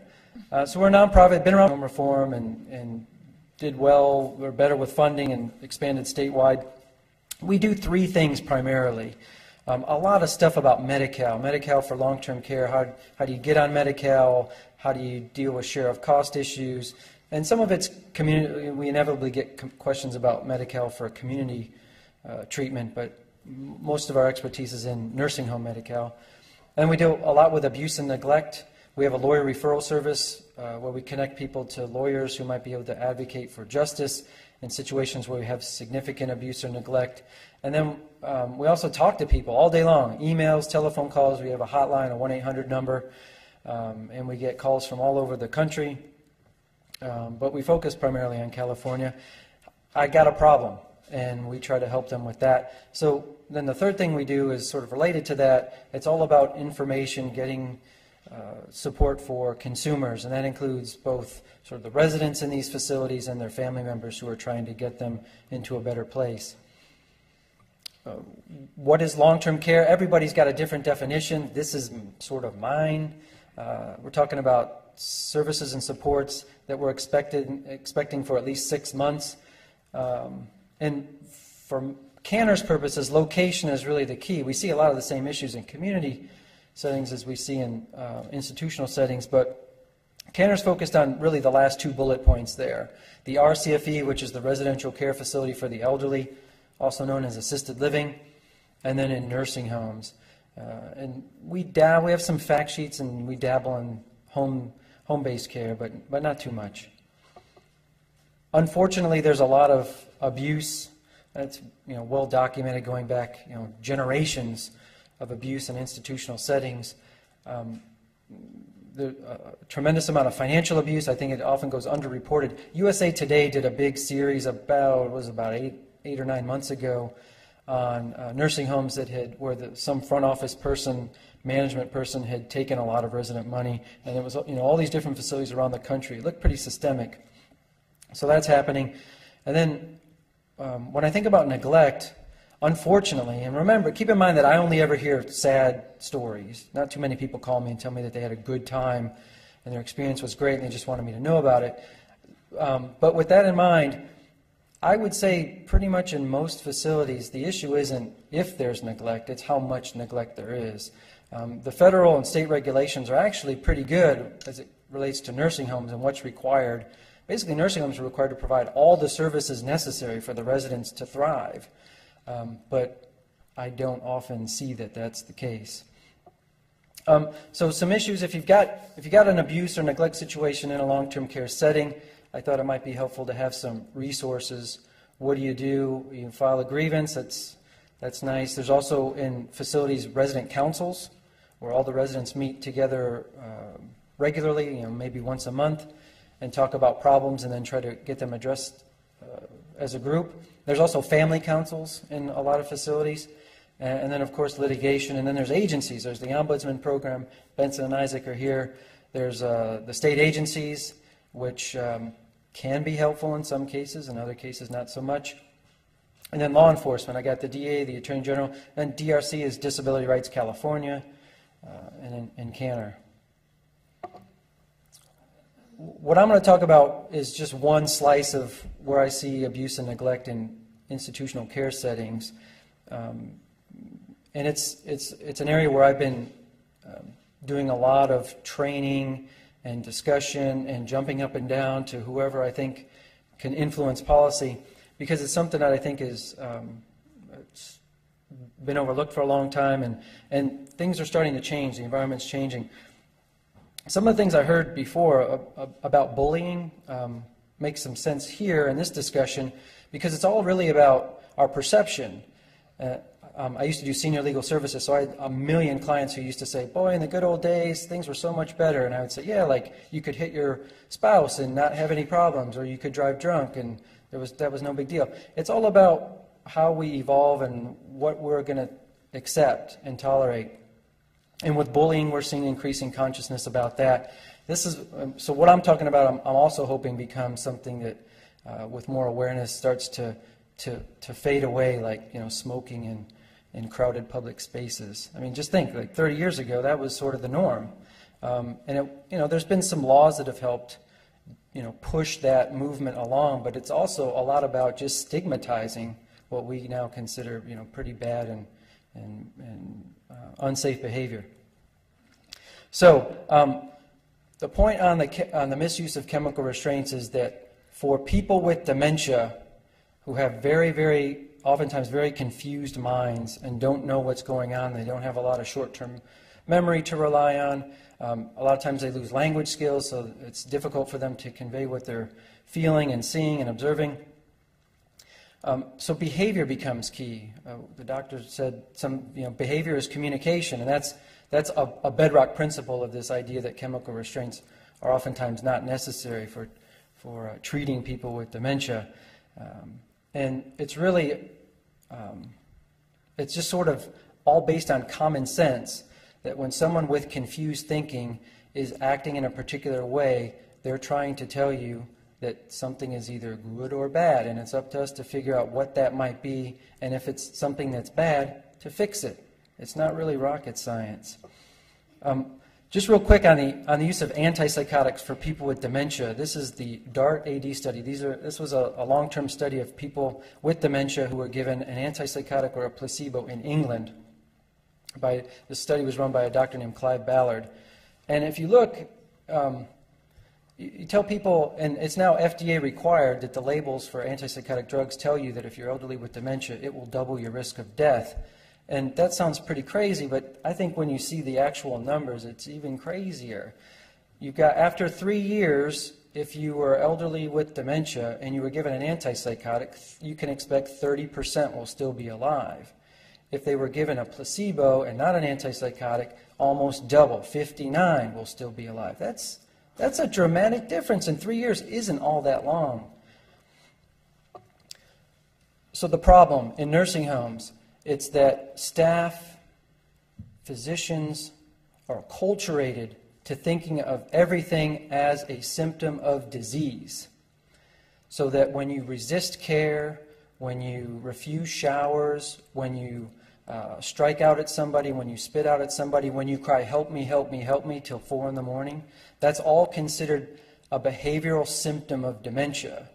And what we're trying to do at Canner and a lot of great places all around the country is to change that thinking into, this is the side effect of somebody who has confused thinking and hasn't no other way of expressing themselves. So taking it down to a very human level. Again, hallmarks of dementia: memory loss, confusion, and trouble communicating.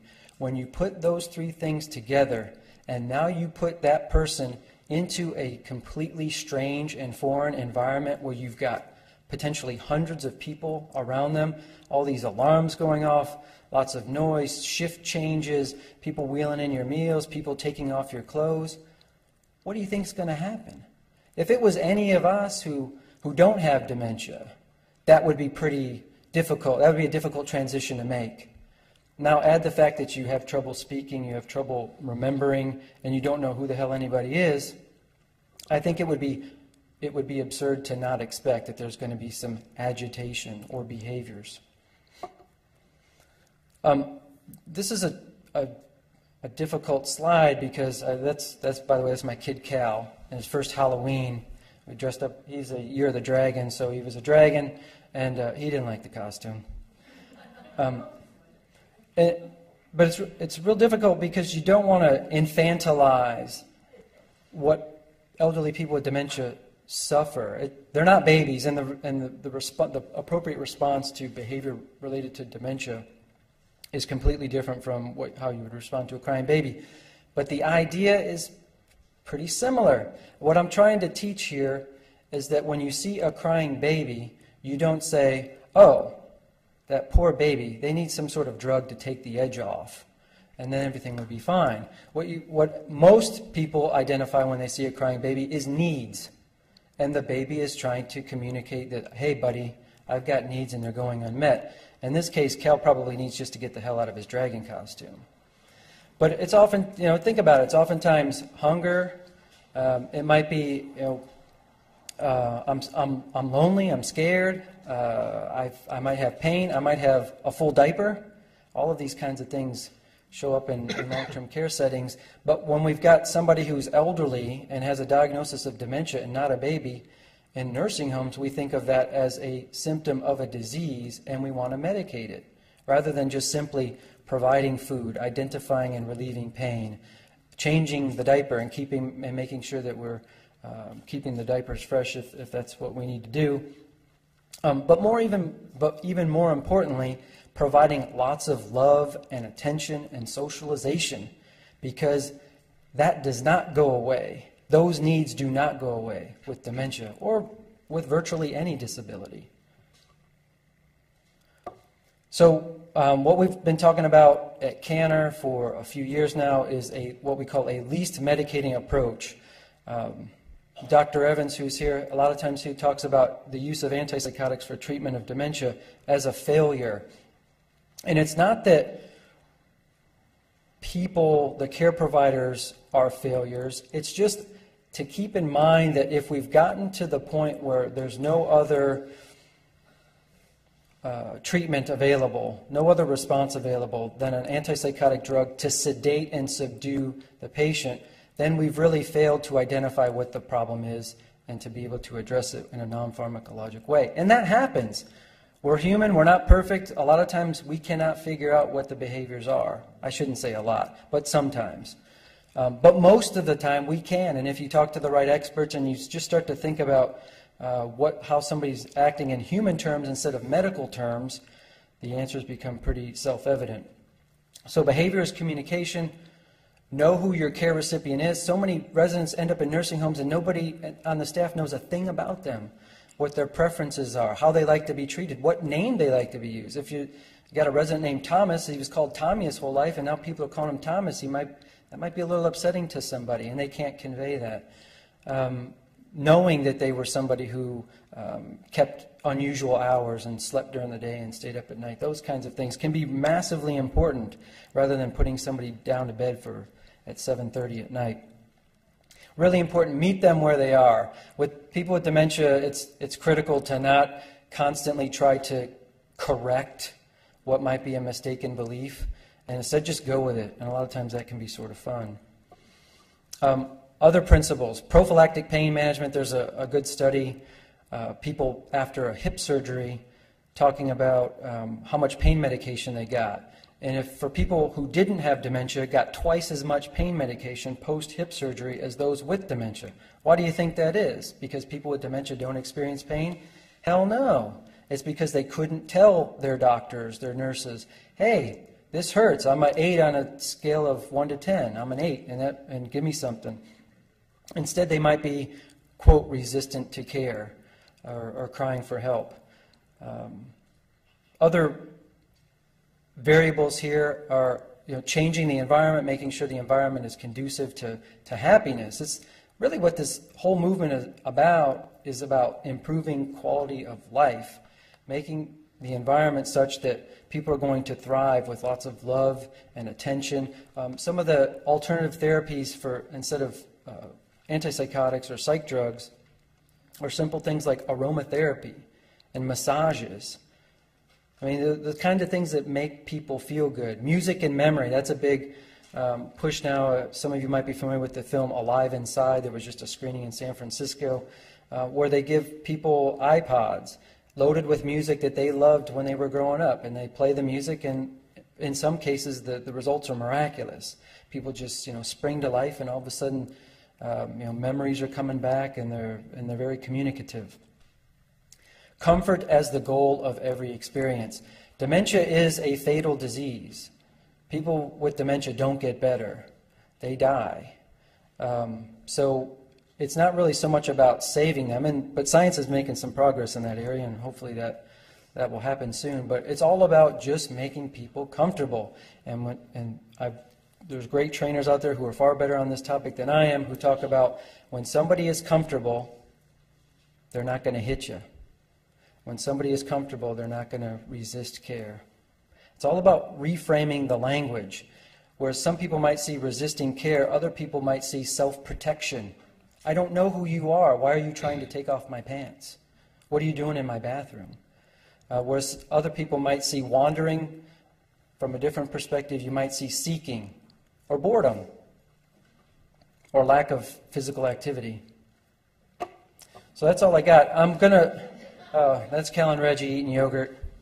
That was about a year ago. I got to leave soon, so if there's questions, you better ask them now. Otherwise, you'll have to email me, and I might not ever answer you. Well, excuse me. I have one question. My father had dementia, infarct or stroke dementia, and one of the phases before he reached the plateau was called, in lay terms, the angry phase. I mean, he had punched two women out in a restaurant. He came after me with clenched fists saying murder or something. And I think, from one perspective, it is important to recognize that is a normal, if you will, phase of the progression of dementia, at least over the first year or so until it reaches a plateau, and antipsychotics may play a beneficial role. That I don't think that contradicts anything you said, Tony, about just thinking give an antipsychotic for dementia or Alzheimer's, which is a kind of dementia. But certainly I think we need to recognize that there is that phase of anger, impulse control, where someone could really hurt someone else. Yes, the lady in the pink sweaters, the mic, please.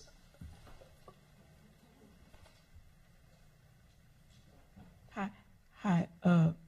My question is Alzheimer same thing as dementia? Oh, yeah. I have an aunt who has Alzheimer. She passed away last year. So that's why I'm just going to ask you. Thank you. Yeah, thanks for bringing that up, because I should have clarified at the beginning. There's all sorts of forms of dementia. Alzheimer's-related dementia, I think, is the most prevalent, and then you've also got various others. Parkinson's disease is a common cause of dementia.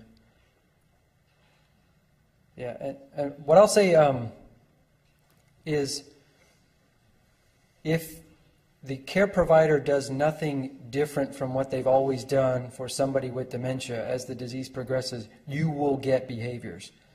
It's inevitable. What we're trying to do is teach providers that it ought to be unusual for people to have behaviors. It's not that it's you're a terrible caregiver if it happens, but that if you can anticipate what causes frustration, confusion, or heightens confusion and anger, and get ahead of it and make sure that those conditions don't happen very often, I think you can really get out ahead and limit the amount of behaviors that you confront. But absolutely, if there's health and safety issues and you've gone through your quick checklist of alternatives and somebody might get hurt, then I think you've got to consider pharmacologic interventions. You said you work in an institution and all they need is love and to be cared for. Don't you think that if we could provide similar places in smaller home-like settings, it would be a hell of a lot better than institutions? I'm anti-institution. I work for Golden Gate Regional Center, and I believe that more people can thrive when they're in their own homes if the state will pay for people to stay in their own homes and close down these damn hospitals. Yeah, good question.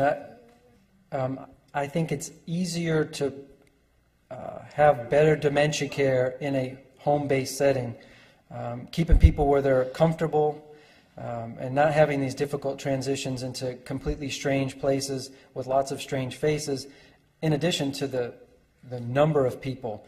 In nursing homes, there's been a sort of a small-ish movement, no pun intended, for the small institutional setting. There's one called the Greenhouse Project. The Eden Alternative talks a lot about these principles of like smaller 6-bed facilities where they provide nursing home care. California, they're having a pilot project. We'll see how it does. The problem is, of course, with limited funding, there's economies of scale issues, and then also regulatory compliance issues. We have all sorts of regulatory requirements for nursing homes. As they like to say, we're the second or third most regulated industry in the United States, and applying those regulations that protect health and safety to smaller facilities where they might not have the same resources becomes an issue as well. But yeah, absolutely. I think you talk to anybody, even people who work in institutions, they're anti-institutional setting. The problem is our funding structure, at least in California, and I think in a lot of other states, sort of favors that level of care for particular types of populations. Hi, I wanted to, first of all, thank you for your presentation and just tell you a quick story. My 97-year-old mother is in a nursing home, has been for years, had a stroke, has dementia, started failing, losing weight, so they said, okay, we'll put her on hospice. What happened with hospice? It's the end of the 6 months. They called me today. We're discharging her because she's improved. And the reason she's improved, she's getting better care, higher level of care, more attention, more personal, volunteers coming over, medications changed, tweaked. What I'd like to know is, now that they're planning to discharge her because she no longer meets criteria, and she'll probably, what I'm guessing, will start failing again, and then we'll go back on hospice. What I'm curious about is, how do you deal with the benign neglect that I see in a lot of nursing homes that seems to be endemic, where people, it's easier to medicate them than provide these other alternatives that you talked about. I mean, this happens in schools with kids. They might need something. It's like, okay, let's give them Ritalin instead. It happens with our developmentally disabled who are having behaviors. Instead of addressing it, they look to the meds first. How do we deal with this in the nursing home to try to convince, or is it just a matter of they don't have the money or time or whatever, and so it's easier to over-medicate? So Yeah. I'm wondering what to do about it. So I'll respond to that with a quick sort of reflection of my own. With hospice coming in and more services, so then there's some thriving going on. What I see a lot of times in the studies of psych outcomes of elderly people with dementia on psych drugs versus placebos, like the DART study, for example. And you see the people with placebos, sometimes the drugs, there'll be claims that on certain measures that people improve, but they also improve with the placebo. And you wonder, well, how could there be a placebo effect for somebody with advanced dementia? That's probably not what's going on. But what's actually going on, I think, is that the person with placebo is getting a little more attention than they otherwise would have and being part of the study, and that increases their outcomes. So definitely just the slightest increases in care and attention can sometimes measure into quality of life outcomes. What do we do about the benign neglect in nursing homes? That's what I'm doing. We have a webpage, it's canner.org and then /stop drugging. We've co-hosted or hosted about 15 dementia care symposia around the state, and we bring in top-notch speakers from around the country to talk about this, mostly with providers, to try to get them to change their thinking and then to start implement the comfort care and least medicating approaches. There's been a lot of policy efforts. The federal government has an initiative to reduce the use of antipsychotics in nursing homes that's resulted in about a 20% reduction nationwide in the last 2 years. So there's some progress. There's a lot that needs to be done. Trust me, I will not lack for a job for several years. But there's some hope here that the message is getting through.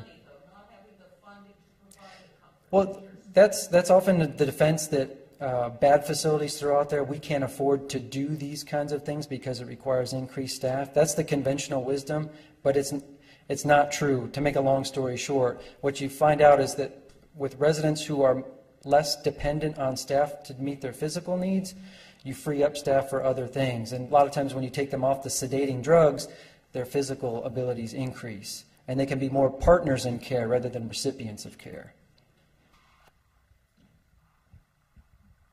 So I'd like to just sort of cap on what this lady has said. My mother had a traumatic brain injury. She had a fall when she was 90. We thought she was going to die, and so I didn't even know what to plan for. And after 3 weeks, she was discharged to a trauma center in Kentfield. Probably everybody knows about it.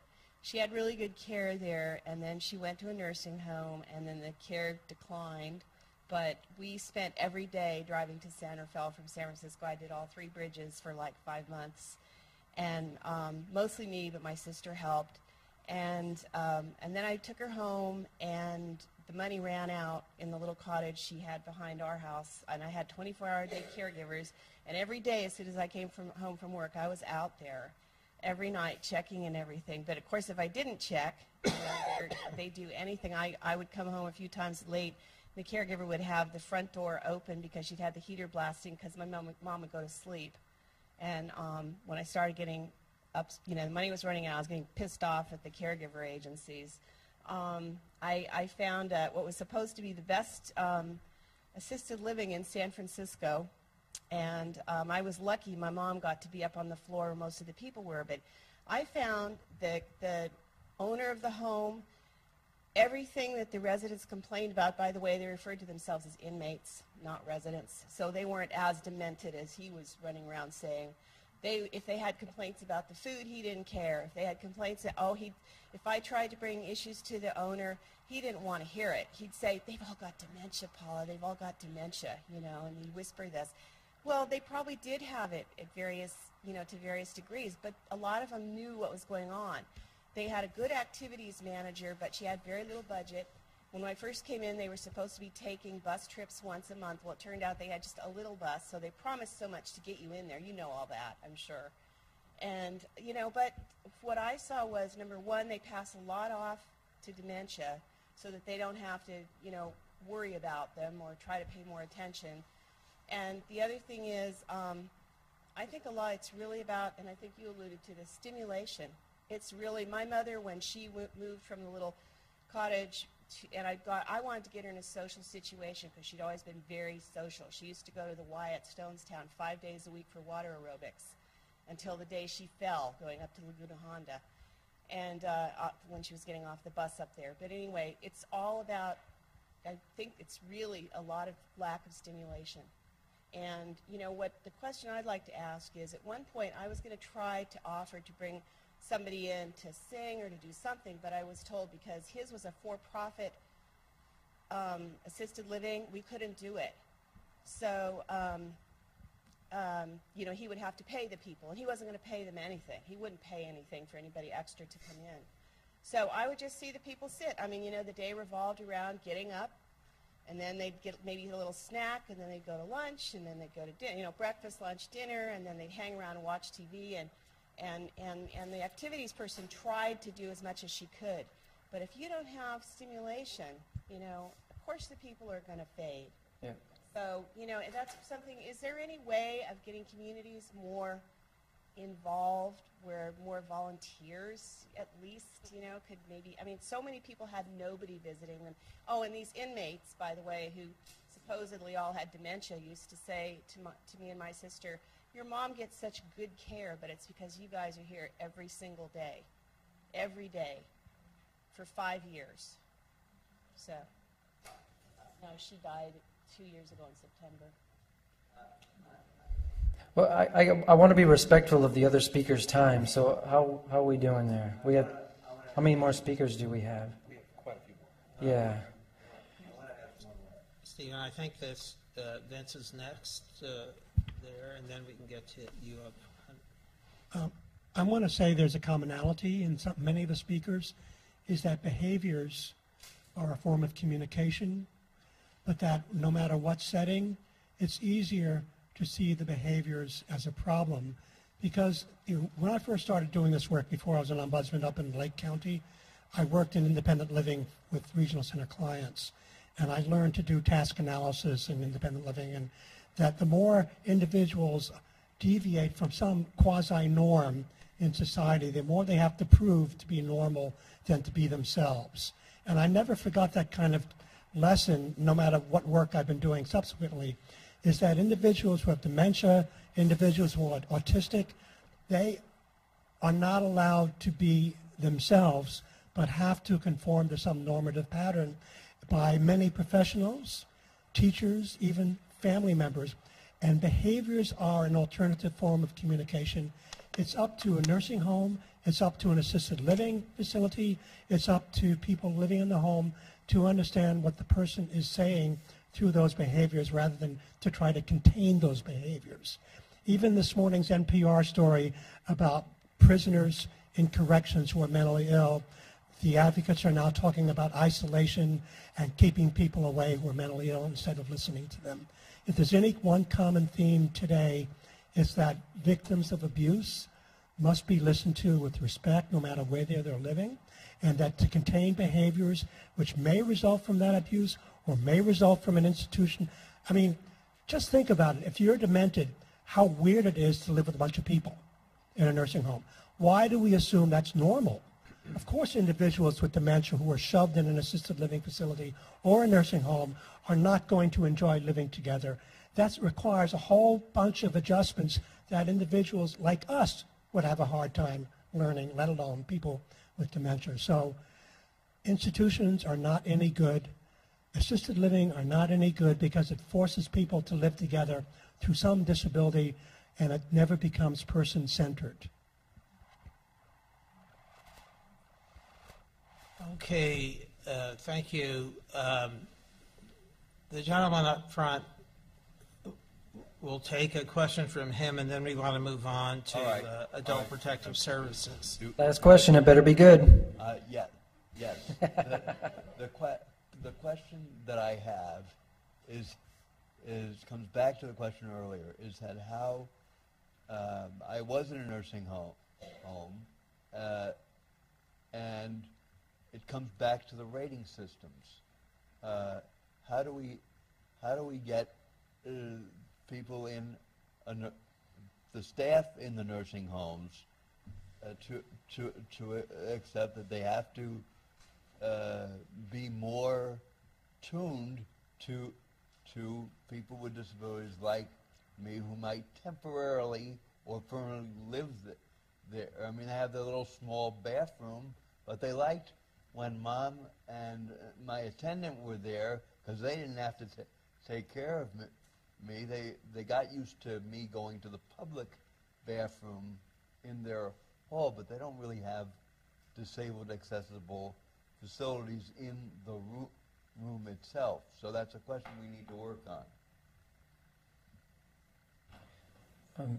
I could give a lot of different responses. Rating systems are problematic because it's so hard to capture what is good care and what is bad care with some sort of algorithm.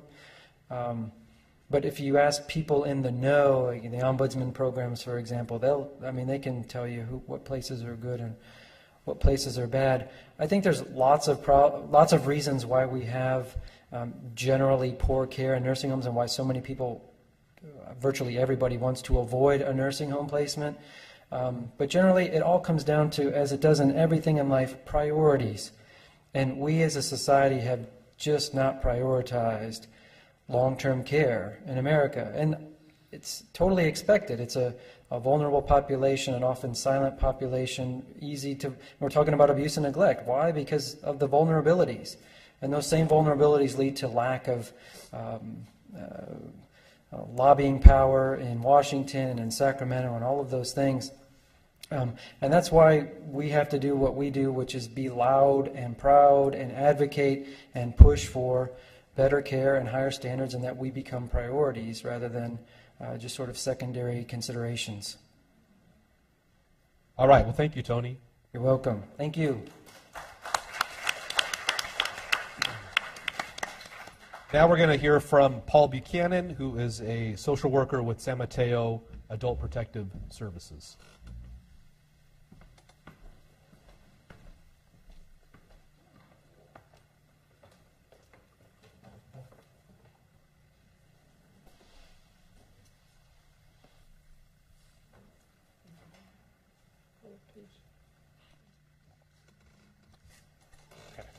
Yeah, I have a PowerPoint, that way you don't have to stare at me the whole time. I'm with Adult Protective Services for the County of San Mateo. I've been with the County of San Mateo for 29 years, the last 20 with Aging and Adult Services, which includes Adult Protective Services. I've worked in case management with Adult Protective Services, and currently I work on what's called the TIES line, which is the entry point for services for adults in San Mateo County. I work also as an urgent response social worker, which means that if there's anything that needs to be done within 3 days, then I'm likely to be the one who will do it.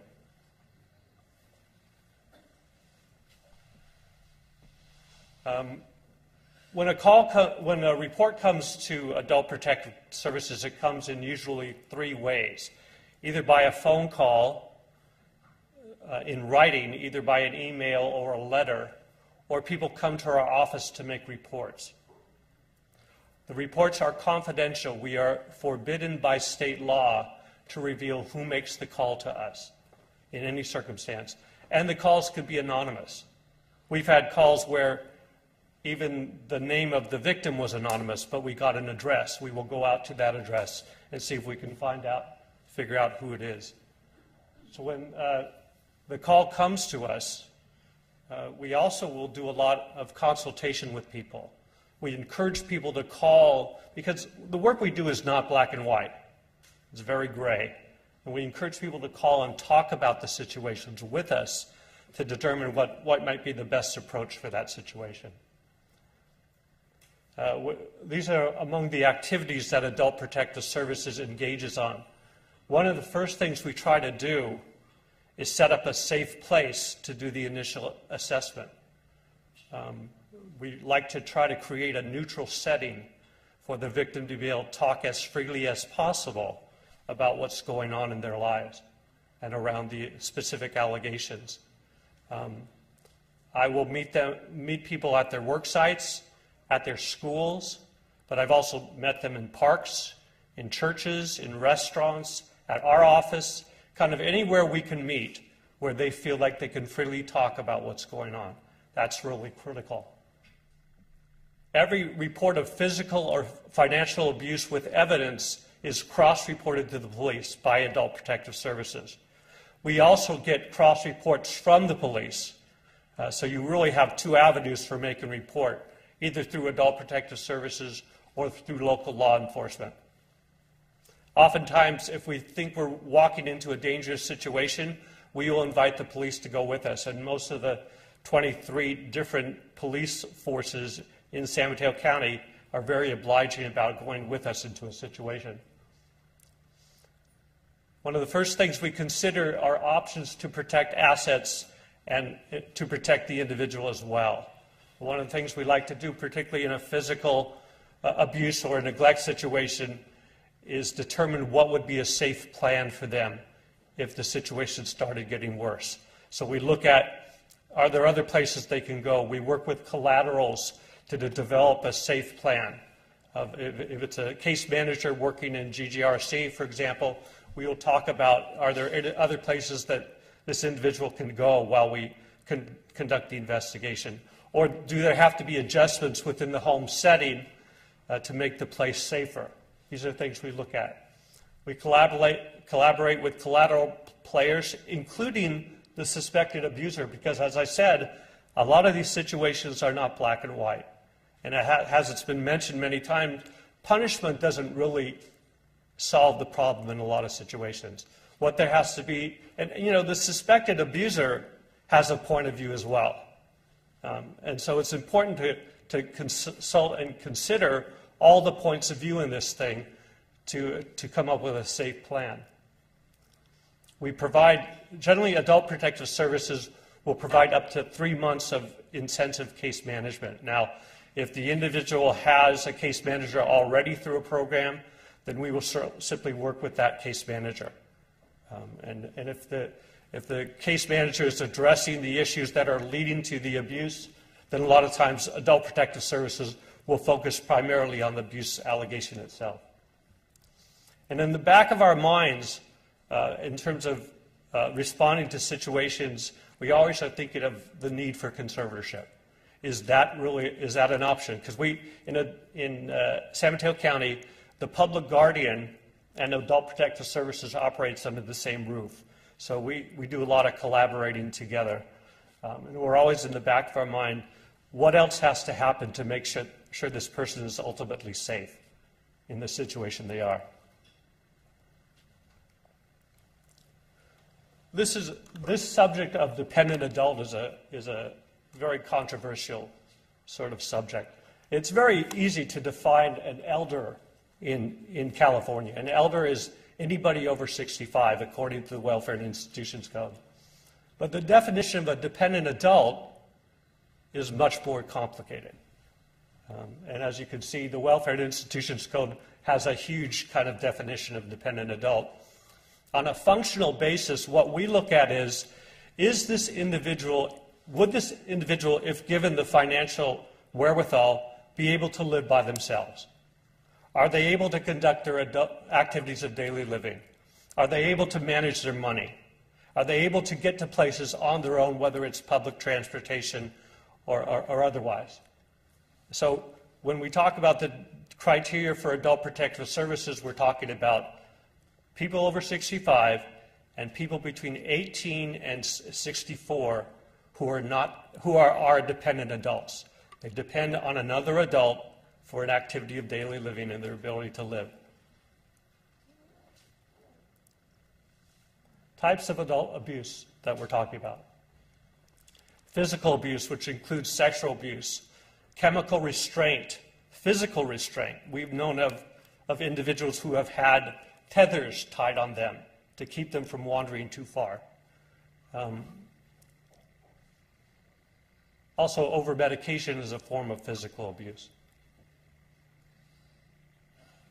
Neglect. Neglect is when there's a designated caregiver who is not providing the care they're supposed to do, like hygiene, food, clothing, shelter, making sure they get to medical appointments, making sure they take the medication they need to, that sort of thing. Financial abuse, we also look into for both elders and dependent adults. And in the form for dependent adult, it often means there's a representative payee who is using money for the dependent adult in ways that are not appropriate, and maybe for the repayee's needs rather than the dependent adult's needs.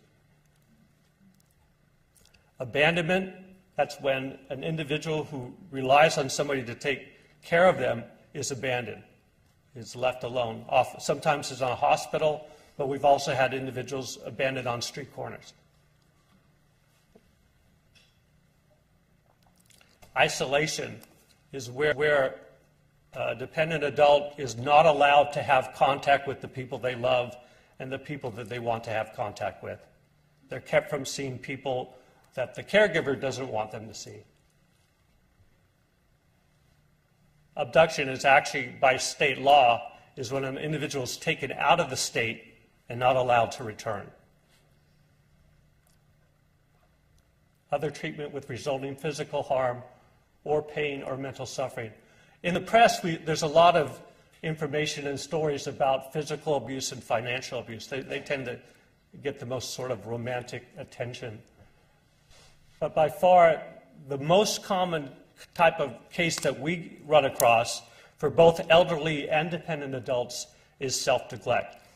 These are people who are generally living on their own and their needs are not being met in one way or another. We also deal with a lot of hoarders under this category. In fact, it's my belief you can go to any block in any town and find at least one hoarder. There's no question in my mind. About 6 years ago, I did a little study of the Department of Social Services. They have a website or a page called SOC 342, which tracks reports to Adult Protective Services in the 58 counties of California. And so I did a little study between the months of April and June of 2008, when there was 9,750 cases reported to Adult Protective Services throughout the state. And percentage-wise, the most common type of abuse among dependent adults was physical abuse. The next was psychological, or what we refer to as verbal or emotional abuse. Now, the thing about verbal abuse is it is not a mandated report. Mandated reporters are not required to make a report about verbal abuse. They can, in fact, anybody can.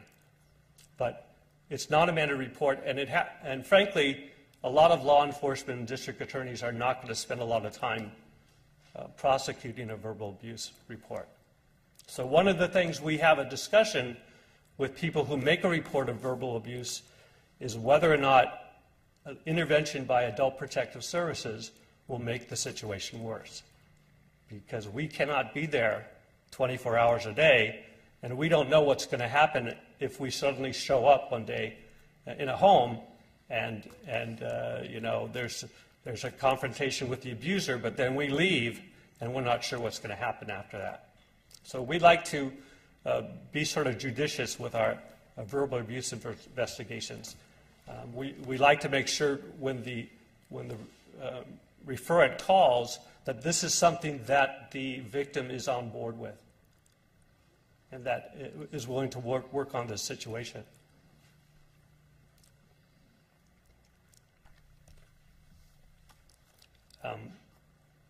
When Adult Protective Services started as an institution about 20 years ago, there was a lot of confusion among all kinds of people, including law enforcement, about whether or not we were sort of an adjunct of Child Protective Services. I used to get that question a lot when I began. This is one of the biggest differences between Child Protective Services and Adult Protective Services. Adults have a right to refuse, no matter how insightful I might be, or no matter how brilliant my ideas might be, they have a right to refuse the services. And that's one of the reasons why we go to the victim first and interview the victim first, because we want to find out what they are ready to do about the situation. In a lot of verbal abuse situations or other kinds of neglect, what they have to consider is what do they have as alternatives. And for a lot of people, there aren't that many alternatives to what they have because of financial constraints. So we really honor that. The feeling is to try to compel somebody to make changes in their life before they're ready to do that is another form of abuse. We'd like to try to avoid that.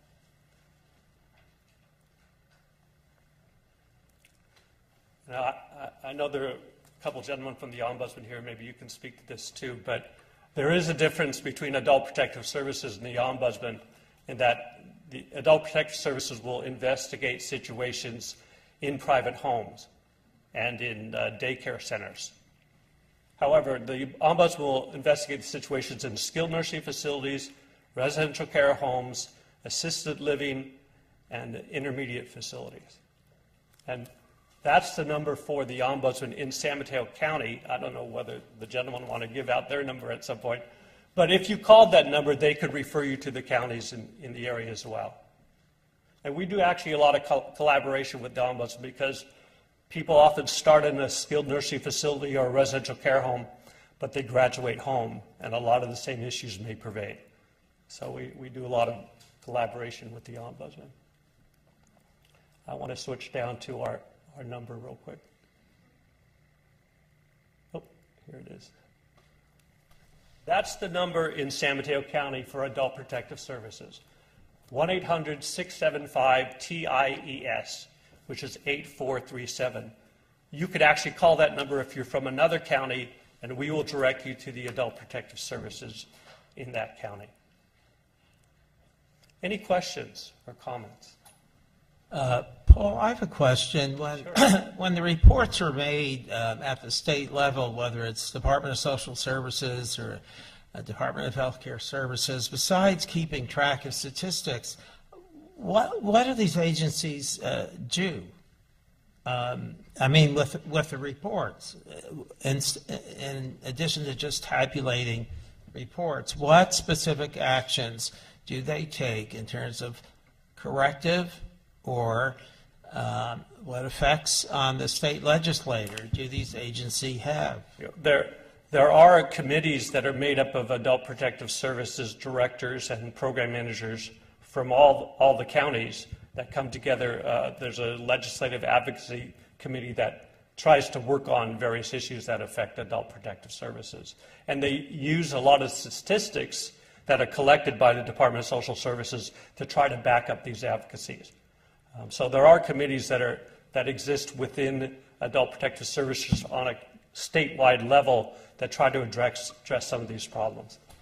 So then the reporting requirements, would you say are important because in the end they're very useful, or in the way you just said, because there are committees that look at them and it may end up to legislative changes and perhaps more funding in certain areas Yes. of oversight? Yes. Right. That's what the different advocacy groups with Adult Protective Services are trying to push for.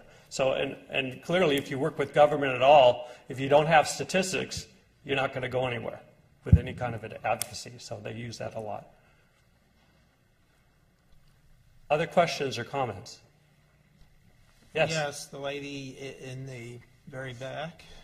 Hi, my name is Anna, and I have a question about, I'm sure it happens quite a lot, but what happens when you go out to maybe a home where you want to talk about allegations of abuse with someone and you truly feel like they're being coerced?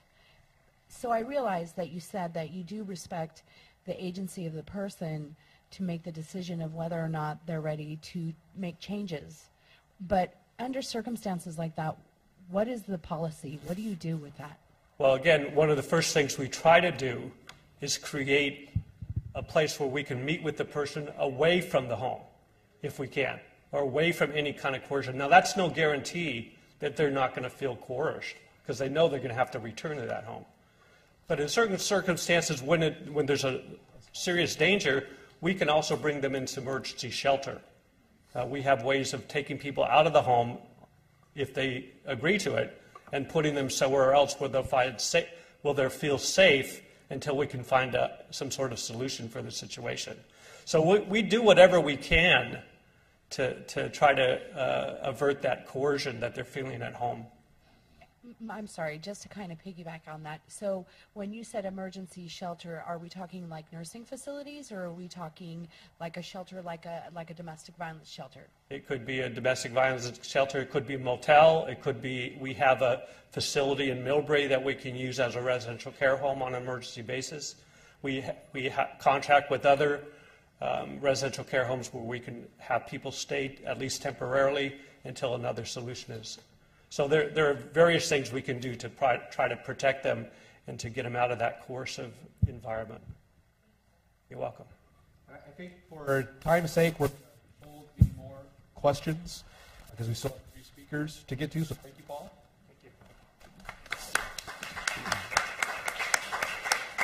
Now we're going to hear from Meredith Hardesty, who has lived experience with the topic that we're discussing this afternoon.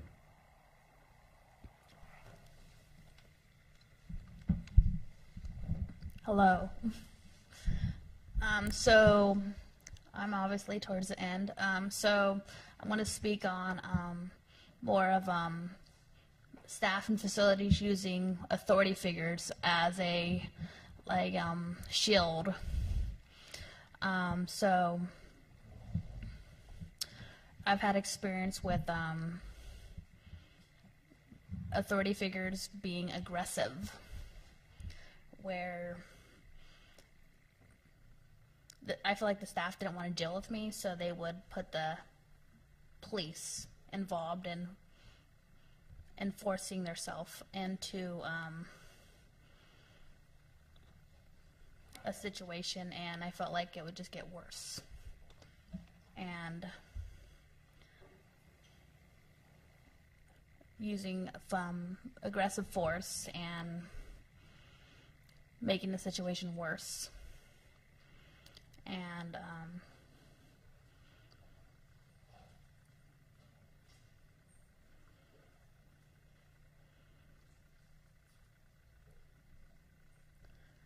yeah, I don't really know where to go with this, but yeah. Well, have you experienced, most of us aren't familiar about your personal, experience with any kind of abuse or neglect, or has anything as a result of aggressive staffing and police intervention, has anything resulted in terms of any kind of abuse, physical or verbal or sexual or any other kind of abuse that you've suffered as a result?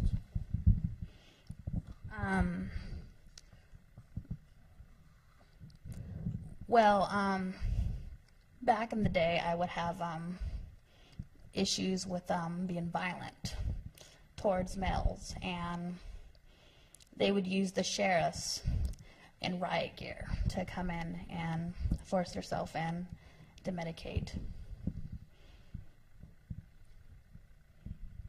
And obviously the medication was involuntary. Did they, in other words, you did not consent to the medication, is that right? No. And did you understand that there was some determination by a psychiatrist who determined that you were either a danger to yourself or to other people? Well, I felt that there was a lot of misdiagnosis, and to the factor, I've had diagnosis of psychotic, being schizophrenic, and then obviously that's not true, but yeah. So you believe that they involuntarily gave you antipsychotic medications, but you're not aware that there was any determination made that you were a danger either to yourself or to others, or that you were so gravely disabled that you couldn't really care for yourself in terms of just basic activities of daily living like hygiene or showers or feeding or that kind of stuff? Or might that have been part of what was going on, or do you not recall? I don't recall. Okay.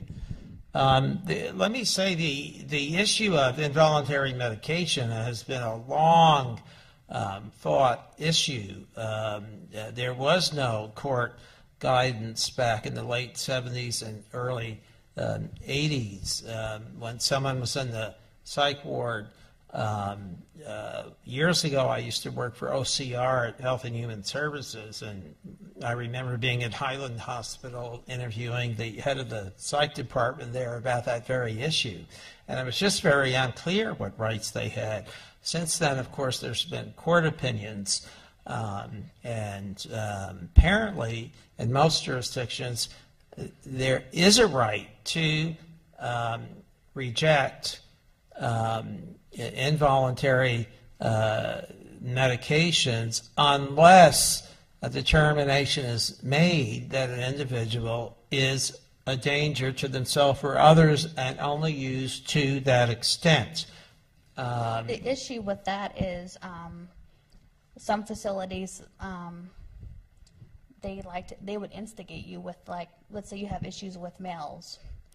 They would bring in aggressive security guards, and they would speak to you like they'd call you ugly and stupid and fat or whatever, and then you're going to get mad because they've done this before, and you're going to escalate.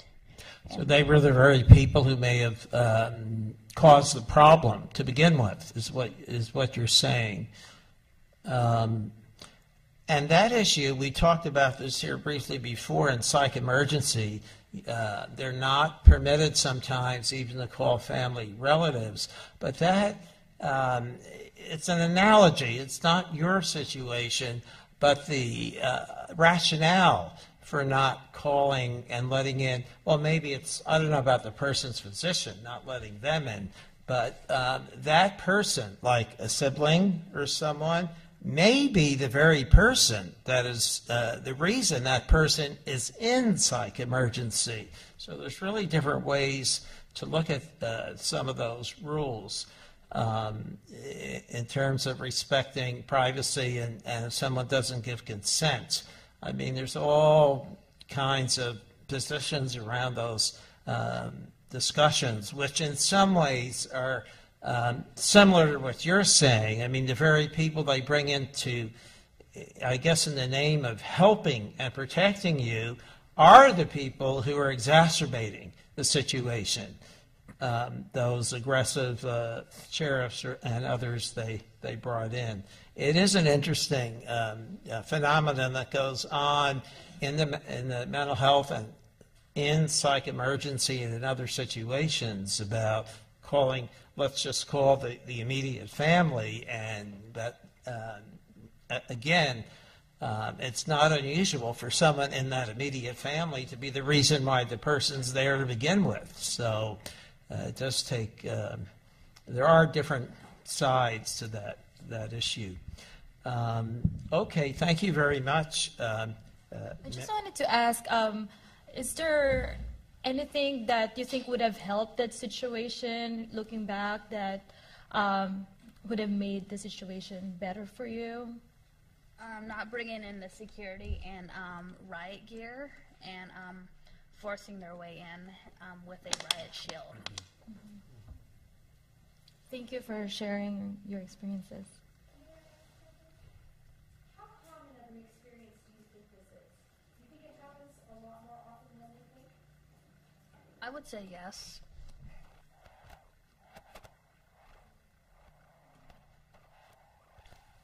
I was just going to add one quick thing. It's important.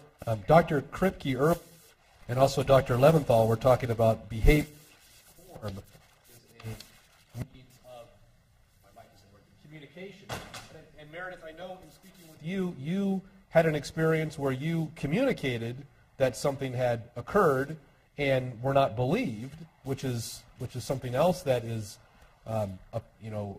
apparent with these types of situations. Not everyone that tries to communicate abuse is believed, and then that led to you acting or behaving in other ways to get your point or that communication across to those who listen. Is that correct? Yes. They had, at 18, they put me in a level 14 in Marin County and was assaulted. And the staff told me, "You're lying, just go to your room." And I acted out and got brought to San Francisco and then continued on. And it did come out with investigation that it was true with evidence. Well, what's interesting is one of the reasons they say disabled people are more likely to be abused than non-disabled people, or some of the reasons are They will not be believed.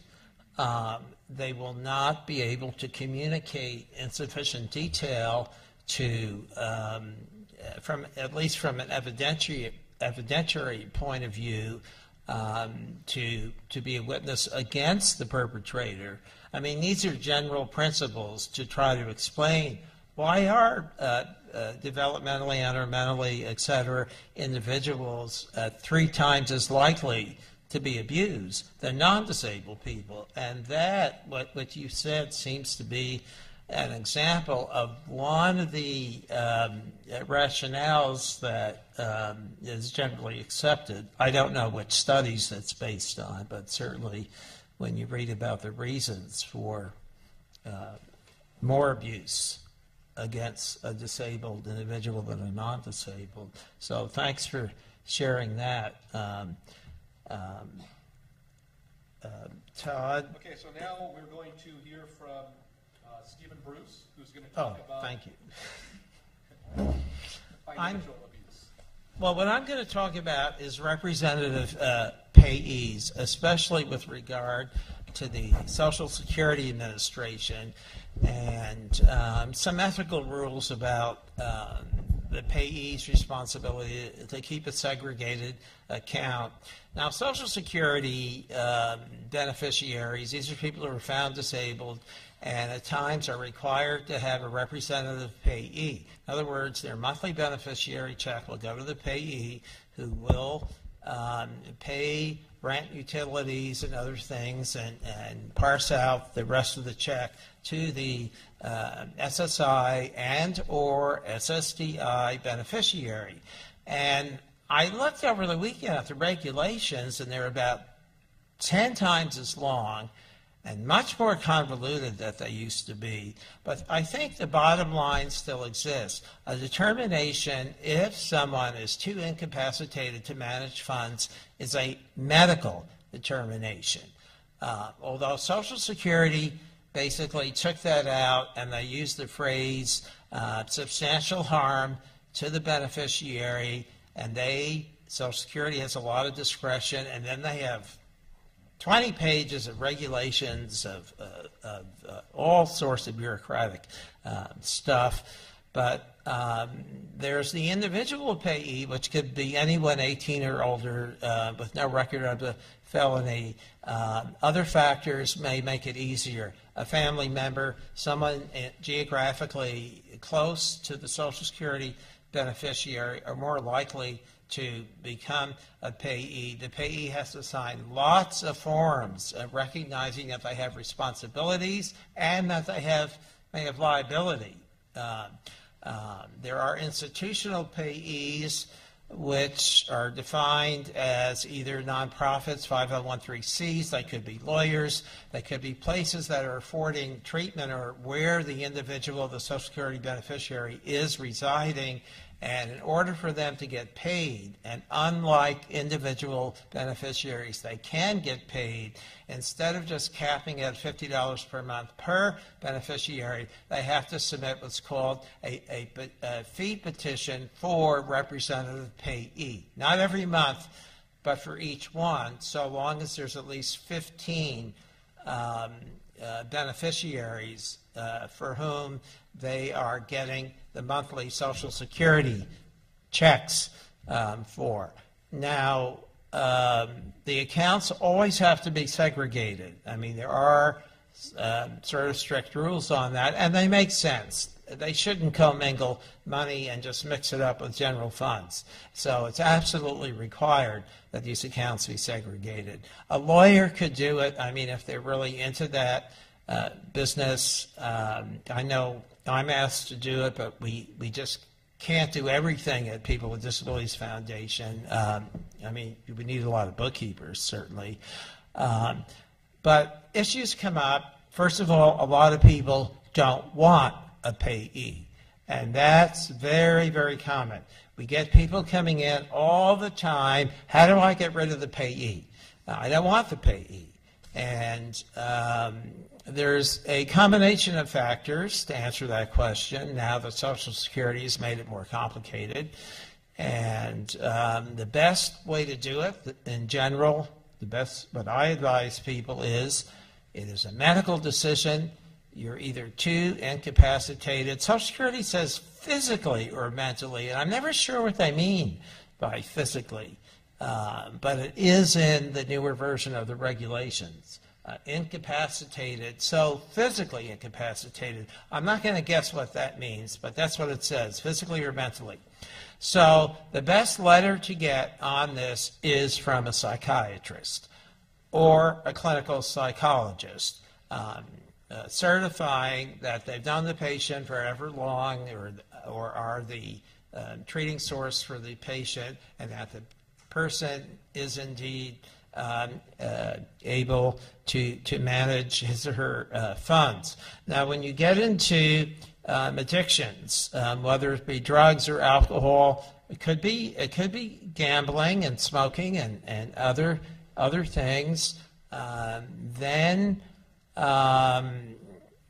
that, especially with drugs and alcohol, they take a harder line approach to sometimes requiring a rep payee, unless, again, it's not 100%, but if you can get a psychiatrist to say that although this person has been spending money on a lot of alcohol and drugs for the past 15 years, they've been clean and sober for the last couple, and they are now in a position, changed circumstances, to not be required to have a rep payee, and that will work.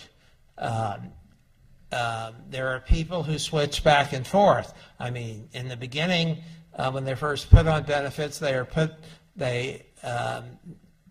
medical evaluator, it could be a judge, will make a determination, and that is a medical one, that they are too incapacitated to manage their own funds.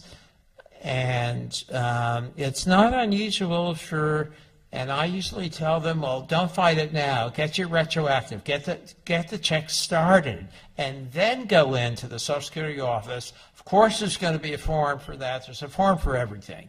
So the form to change payees and make yourself a payee, it's important to bring in a doctor's letter. Very important, because if they already have a medical determination the other way, it's going to be very hard to go in without new medical evidence, especially from a doctor who knows the patient. Now, with payees, it does lead to financial abuse, in that you get the people who are skimmers, and some, I'm meaning off the benefit check. I mean, they'll pay the person's rent, or maybe they'll pocket an extra $100 for miscellaneous, I don't know what. So in other words, there should be receipts. They have to have receipts for utilities, for rent. And if the landlord's the payee, which is allowed sometimes, even though it sounds like a conflict, it is not always a conflict. A creditor usually should not be a payee, but there are circumstances, and there are the regulations, where they will allow a creditor to be the payee. I mean, maybe there's nobody else, and the fact that it's a creditor for enumerated reasons is not going to cause substantial harm, and those are regulatory words, Social Security regulations, to the individual. And then you get situations where the check's been stolen. And then it's an issue of, first, is it an individual rep payee or an institutional one who manage lots of people's benefits? And there's a big difference between how that's handled, and it doesn't seem fair, well, because it isn't fair, in that the institutional rep payee, if there's stolen checks, the Social Security Administration will reimburse immediately without those people having to wait. Now, if it's an individual payee, they're going to have to fill out a form. Well, everybody always fills out forms with Social Security. That goes without saying. but they're going to have to fill out a form. It's going to be sent to OIG, Office of Inspector General in Baltimore, and they may have to wait 2 years. They are not going to get their check replaced. So that is one big difference between having an institutional payee who can get authorization to charge a monthly fee, and it's much more complicated. It used to be up to $50. Now they eliminated that, and the fee petition for a rep payee really is based on exactly what they do, like how many bills do they pay. I mean, maybe there's a payment plan with a dentist, and other issues. We've had people come and say, well, their sister doesn't give them the money for over 24 hours. And frankly, in a situation like that, the sister being the payee, that is, we really have to, and part of the role of the lawyer is to be objective. 24 hours is not too long to have to wait, and it's a waste of time if that's the reason to get rid of the payee. We have other situations where the treating psychotherapist and psychiatrist have decided that their patient is spending so much money for cigarettes, and maybe I'll throw in, because I know of one where it was really gambling too, that they told another county employee, the Office of the Public Guardian, to be the payee. Now, what happened there was that it created a terrible conflict of interest, because the patient, a disabled beneficiary, was very angry at the 4 to 7 days it took to get the funds from the public guardian, and it was his own psychotherapist and psychiatrist who were making this happen. So he not only wanted to get rid of the public guardian, but it ruined the patient-psychotherapist relationship. And they finally, I was representing the claimant, agreed. That is, the psychotherapist and psychiatrist agreed. It was a conflict of interest. And they really, he was trying to get rid of the public guardian, get another payee, and get rid of the psychotherapist of 9 years who he had worked so well with. Because of that. I mean, that's just another element to some of these disputes, and there are a lot of disputes with rep payees. And I guess in all and in summary, there are a lot of rules like segregated accounts, and if the payee does something wrong, people wonder, why do they want to recoup money like an overpayment out of the disabled beneficiary's Social Security money if it was the payee who's responsible for mismanaging? For example, they can't let resources go over $2,000. And if you have, it could be a well-intended parent or anybody where accidentally, so to speak, it goes up to $2,025 a month. I've had parents come in and say, well, it's 2 years, 24 months of benefits they have to pay back, and they try to take it out of the disabled child's account. Now, that should not be happening, and Social Security should not be going after the beneficiary, and eventually they should waive that amount and not even get to the waiver, find the person is without fault if it was really the payee's fault in managing the money, because it's a segregated account. But on SSI, you cannot have over $2,000 in the bank account. And it doesn't matter if it's life insurance, if it's just cash, if it's whatever it is, it can't be over $2,000. So there are all kinds of variations of this issue, but in California, the attorneys have to abide by the rules of professional conduct. Basically, always segregate accounts, and there is the client fund account. They should never, ever put the Social Security disability check into their operating account. That is a very serious violation. They must provide statements, and they must have receipts. Any payee should, but an attorney could jeopardize his or her license to practice law by not following these rules. So this whole area is an area where there sometimes are at least a lot of aggregations of financial abuse, and the payee often, not all the time, but is guilty of it.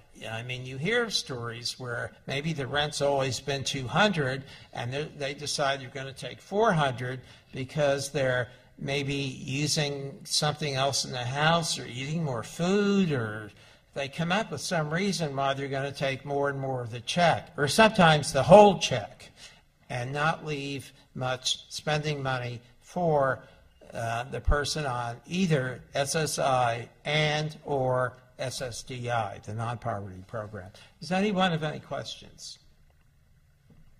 Okay. Well, just be aware that the public guardian and representative payees and Social Security and conservators and or guardians really have strict fiduciary obligations to do an accounting, to have receipts, to be able to balance things out. It's not that simple. Just ask your friend, you know, or a relative, or just a kind seeming stranger to help you out and get the checks, thinking it'll just be turned over properly. All kinds of issues spring out of those.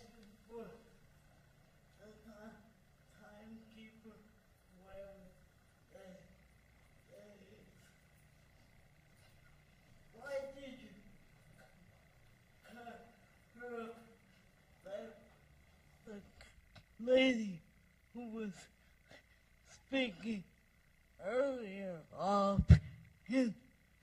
he's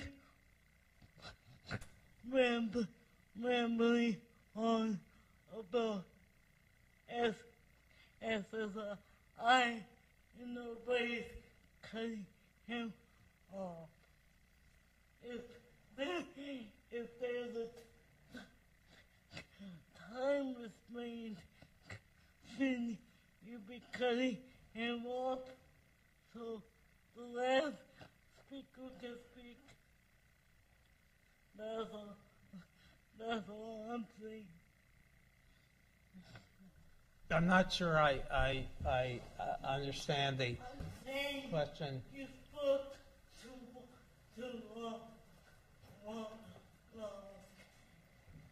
you needed to keep it short.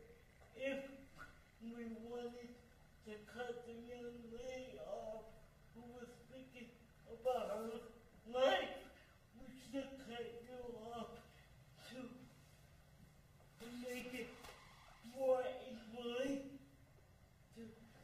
Oh, well, the reason I want to keep it short is because there's a speaker after me. It isn't.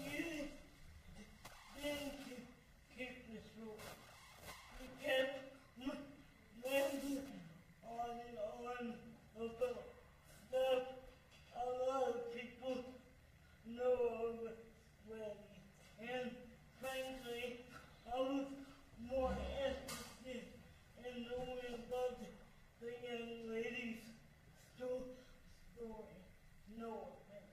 Well, the young lady, if you had questions for you were free to ask. I don't know what to tell you. A lot of us did ask 4 or 5 questions. On to you, and you kept moving on and on. So I felt like we couldn't ask the young lady. What question do you have for the young lady? I don't have any question, but I'm just saying if you guys are going to do this again, you need to have a real timekeeper. Well, okay. I'm going to say thanks for your comments. Obviously, we all have different issues which are important to different people. The rent payee financial thing could consume a lot of people, and I mean, there are issues in that. But we are going to move on to another attorney, Ms. Micah Starr Liberty, who's going to talk about sexual abuse of students, I believe in particular special ed students. If you're not interested, that's okay, but it is an important subject, which is part of this.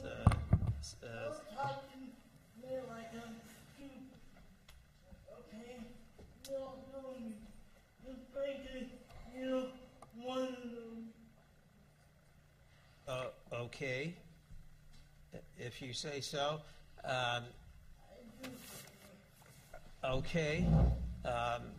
Please, let's turn our attention to an attorney. Her name is Micah Starr Liberty, and I think she has some very interesting information on sexual assaults on special ed students.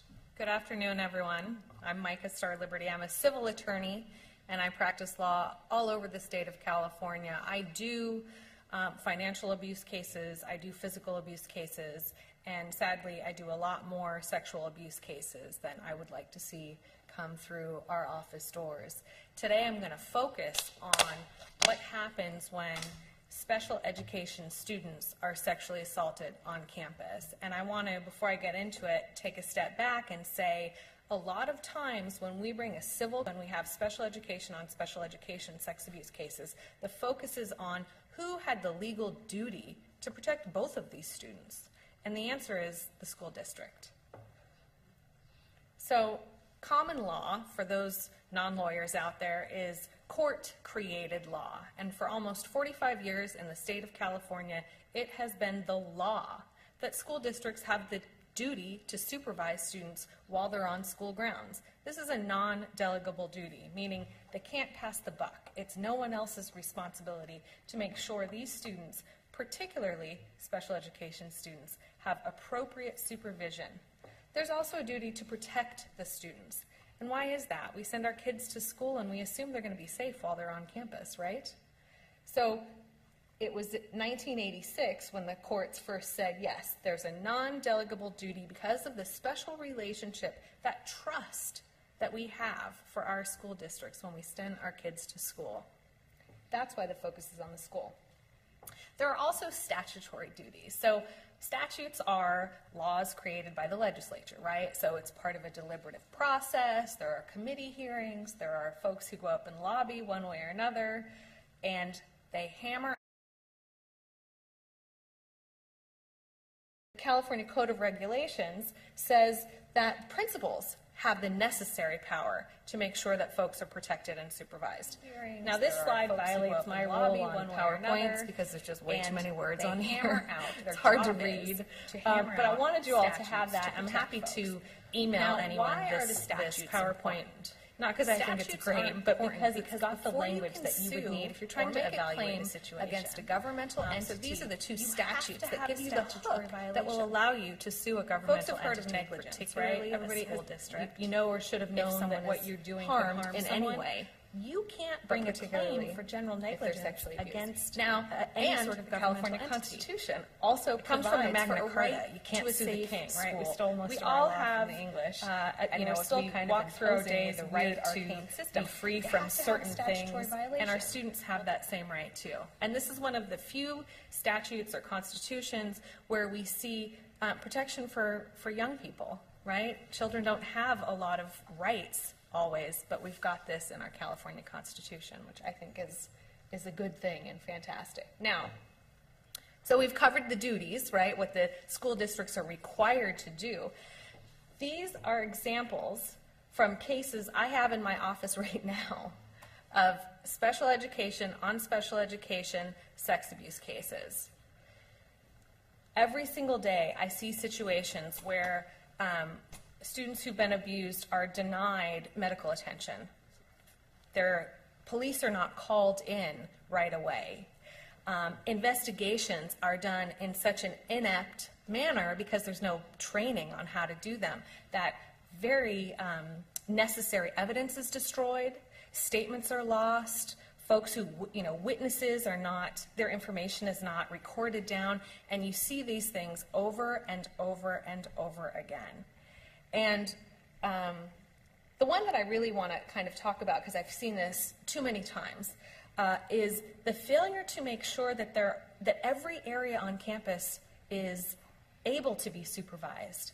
We see a lot of sexual assaults in bathrooms. We see a lot of sexual assaults in locker rooms, in elevators on campus, in areas on a playground which are not easily observable. I've had so many cases in the East Bay with school districts where someone cut a hole in the fence somewhere, and they would take perpetrators would take victims kind of a little bit behind something because they've dug through something. Kids are always kind of playing and probably trying to hide, but it's the district's responsibility to make sure if there are those areas that aren't easily observable, that there's nothing really serious going on.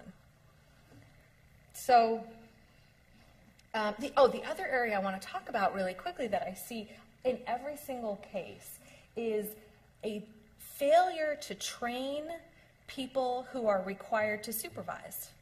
That's really what this comes down to. People who work in schools do it because they love it. They're not doing it because it's a glamorous and lucrative way to make a living. They're doing it because they really care about children and want to be involved in educating them. Their job is not to ferret out whether abuse is occurring. Their job is not to prevent sexual assault while on campus. At least that's not what they believe.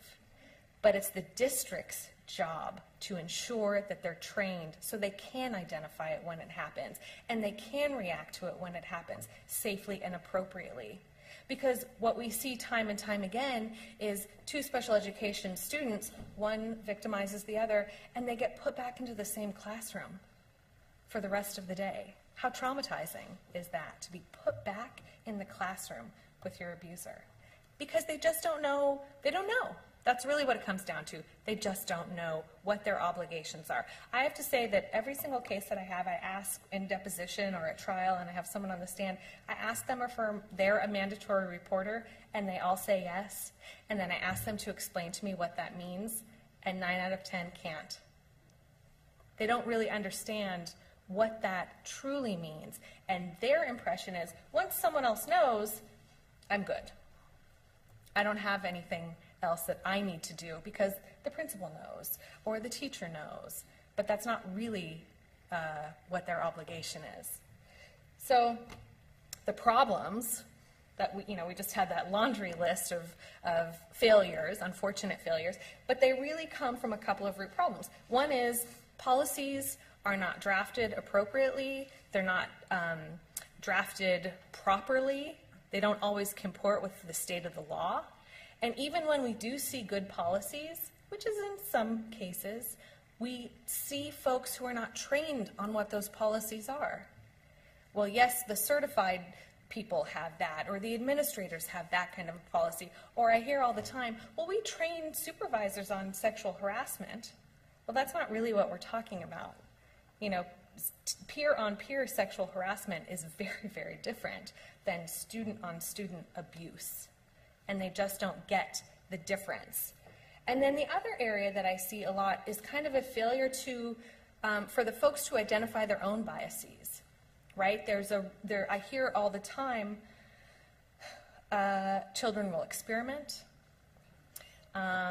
Special education students have challenges in terms of impulse control. I hear a lot of things that are, I think, biases that people kind of take a step back and throw their hands up and say, well, this stuff happens. We can't always stop it. And maybe that's true, but you see traditionally several occurrences of abuse that escalate to something very serious. And then they're still taking the position, well, we couldn't have done anything, or this is a natural part of adolescence. Or the thing that kills me every time I hear it is, it was probably consensual. And we hear that all the time. So One of the things that I do when I represent families, and I really look at it like I'm representing the family, yes, the student, the victim, is the plaintiff, that's what we call it in civil law, but this is a family issue. Family needs to figure out how to help the victim. Family needs to figure out strategies for making sure this doesn't happen again. Because what we see when we work with our psychological and medical experts is once there's a event, the victimization cycle can, without training, education, and therapy, continue on. So what we do is we talk about what it means to engage in litigation. And one of the things y'all need to be cognizant of is the timelines associated with litigation. Normal cases where someone's hurt, it's a 2-year statute of limitations.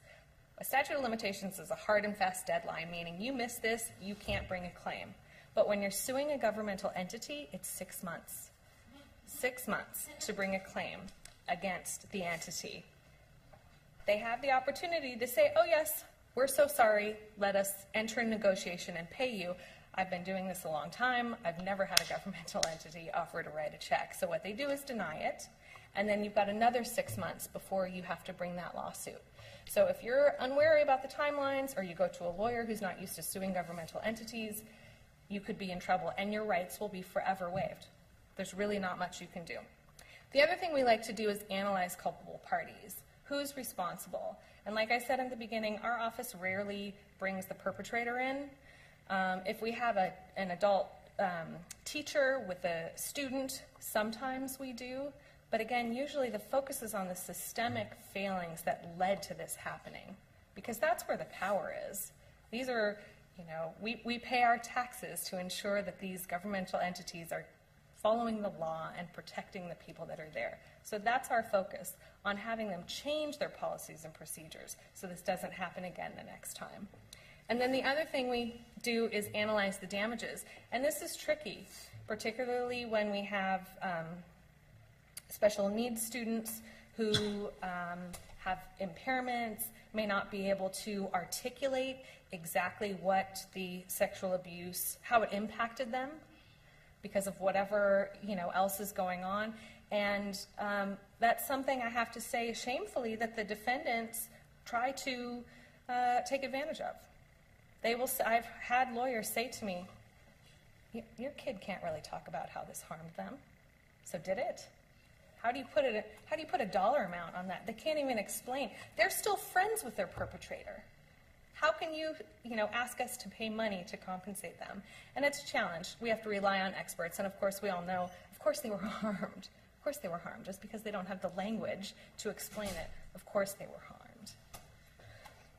That's one of the, kind of moving over to the other side of the slide, that's one of the common defenses that we see. And it can be a challenge in front of a jury. And then the other challenge that we have in front of juries is juries understand that these are taxpayer dollars. And teachers work hard, and they're underpaid, and schools are always up against, these financial burdens. And do we really want to spend taxpayer dollars in this way? It's one of those biases we have to overcome in these types of cases. They're not easy, certainly, but I think they're important.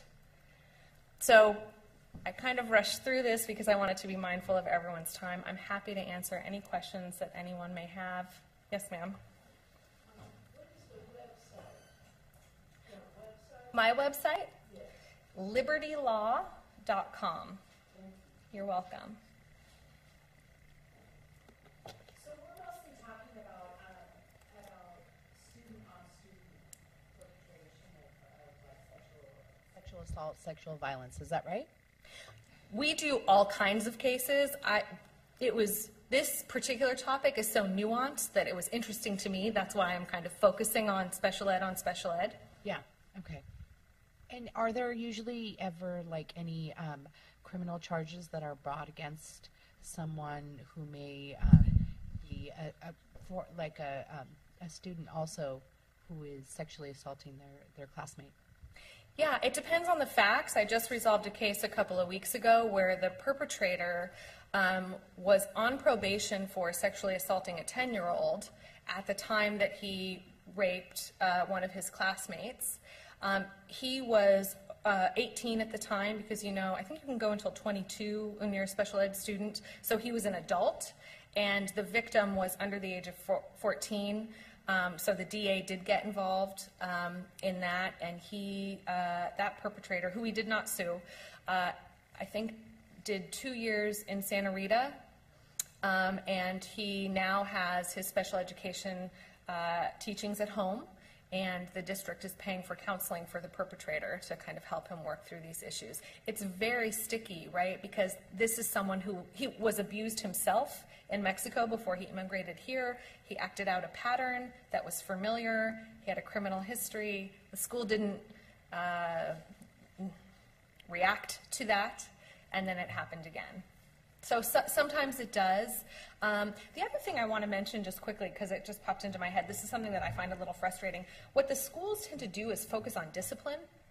So the policies are really all built around how do we punish this the bad actor, rather than how do we help the victim, how do we help the perpetrator, how do we identify and train people appropriately so this doesn't happen again.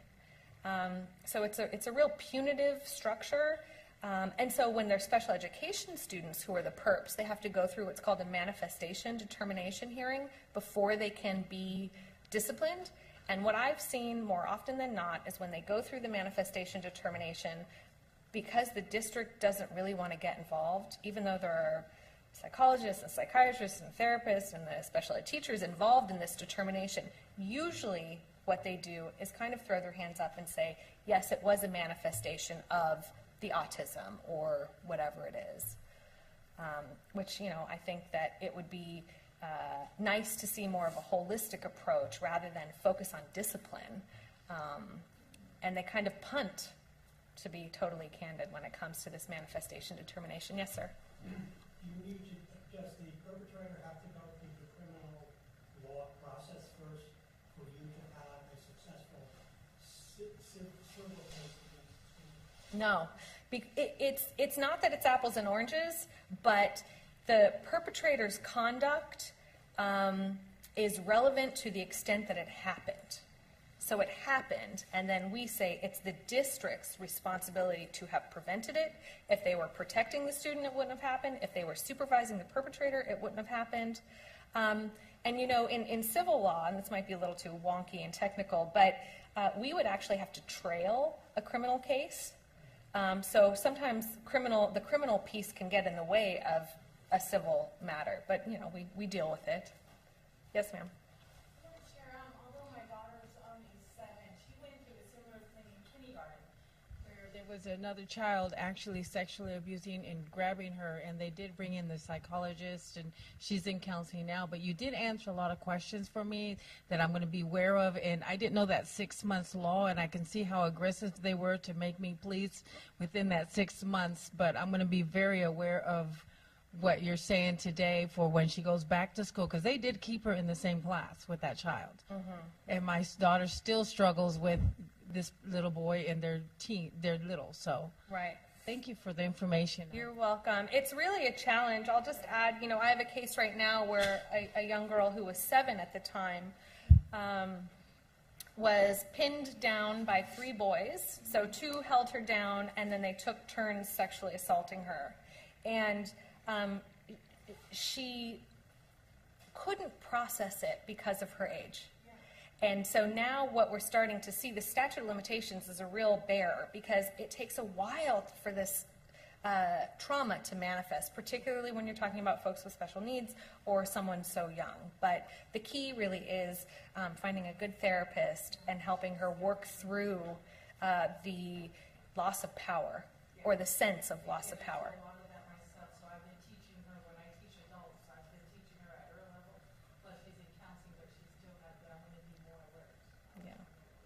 Yeah, good for you. Are there any other questions? Yes, sir. With the recent cases against UC for not responding to allegations of rape, would those cases, if they actually reach case law, help your arguments? Those, you're talking about the new statute that's come out, or that is proposed? We're not talking about disabled individuals, right? But there's still the institutional behavior or lack of behavior. Could you pull that argument into your argument? I think it probably depends on the cognitive level of the victim. So for those of you who don't know, there are statutes that are being proposed now. It's in the Senate, and I can't think of the number, but it's a yes means yes rule on college campuses rather than no means no.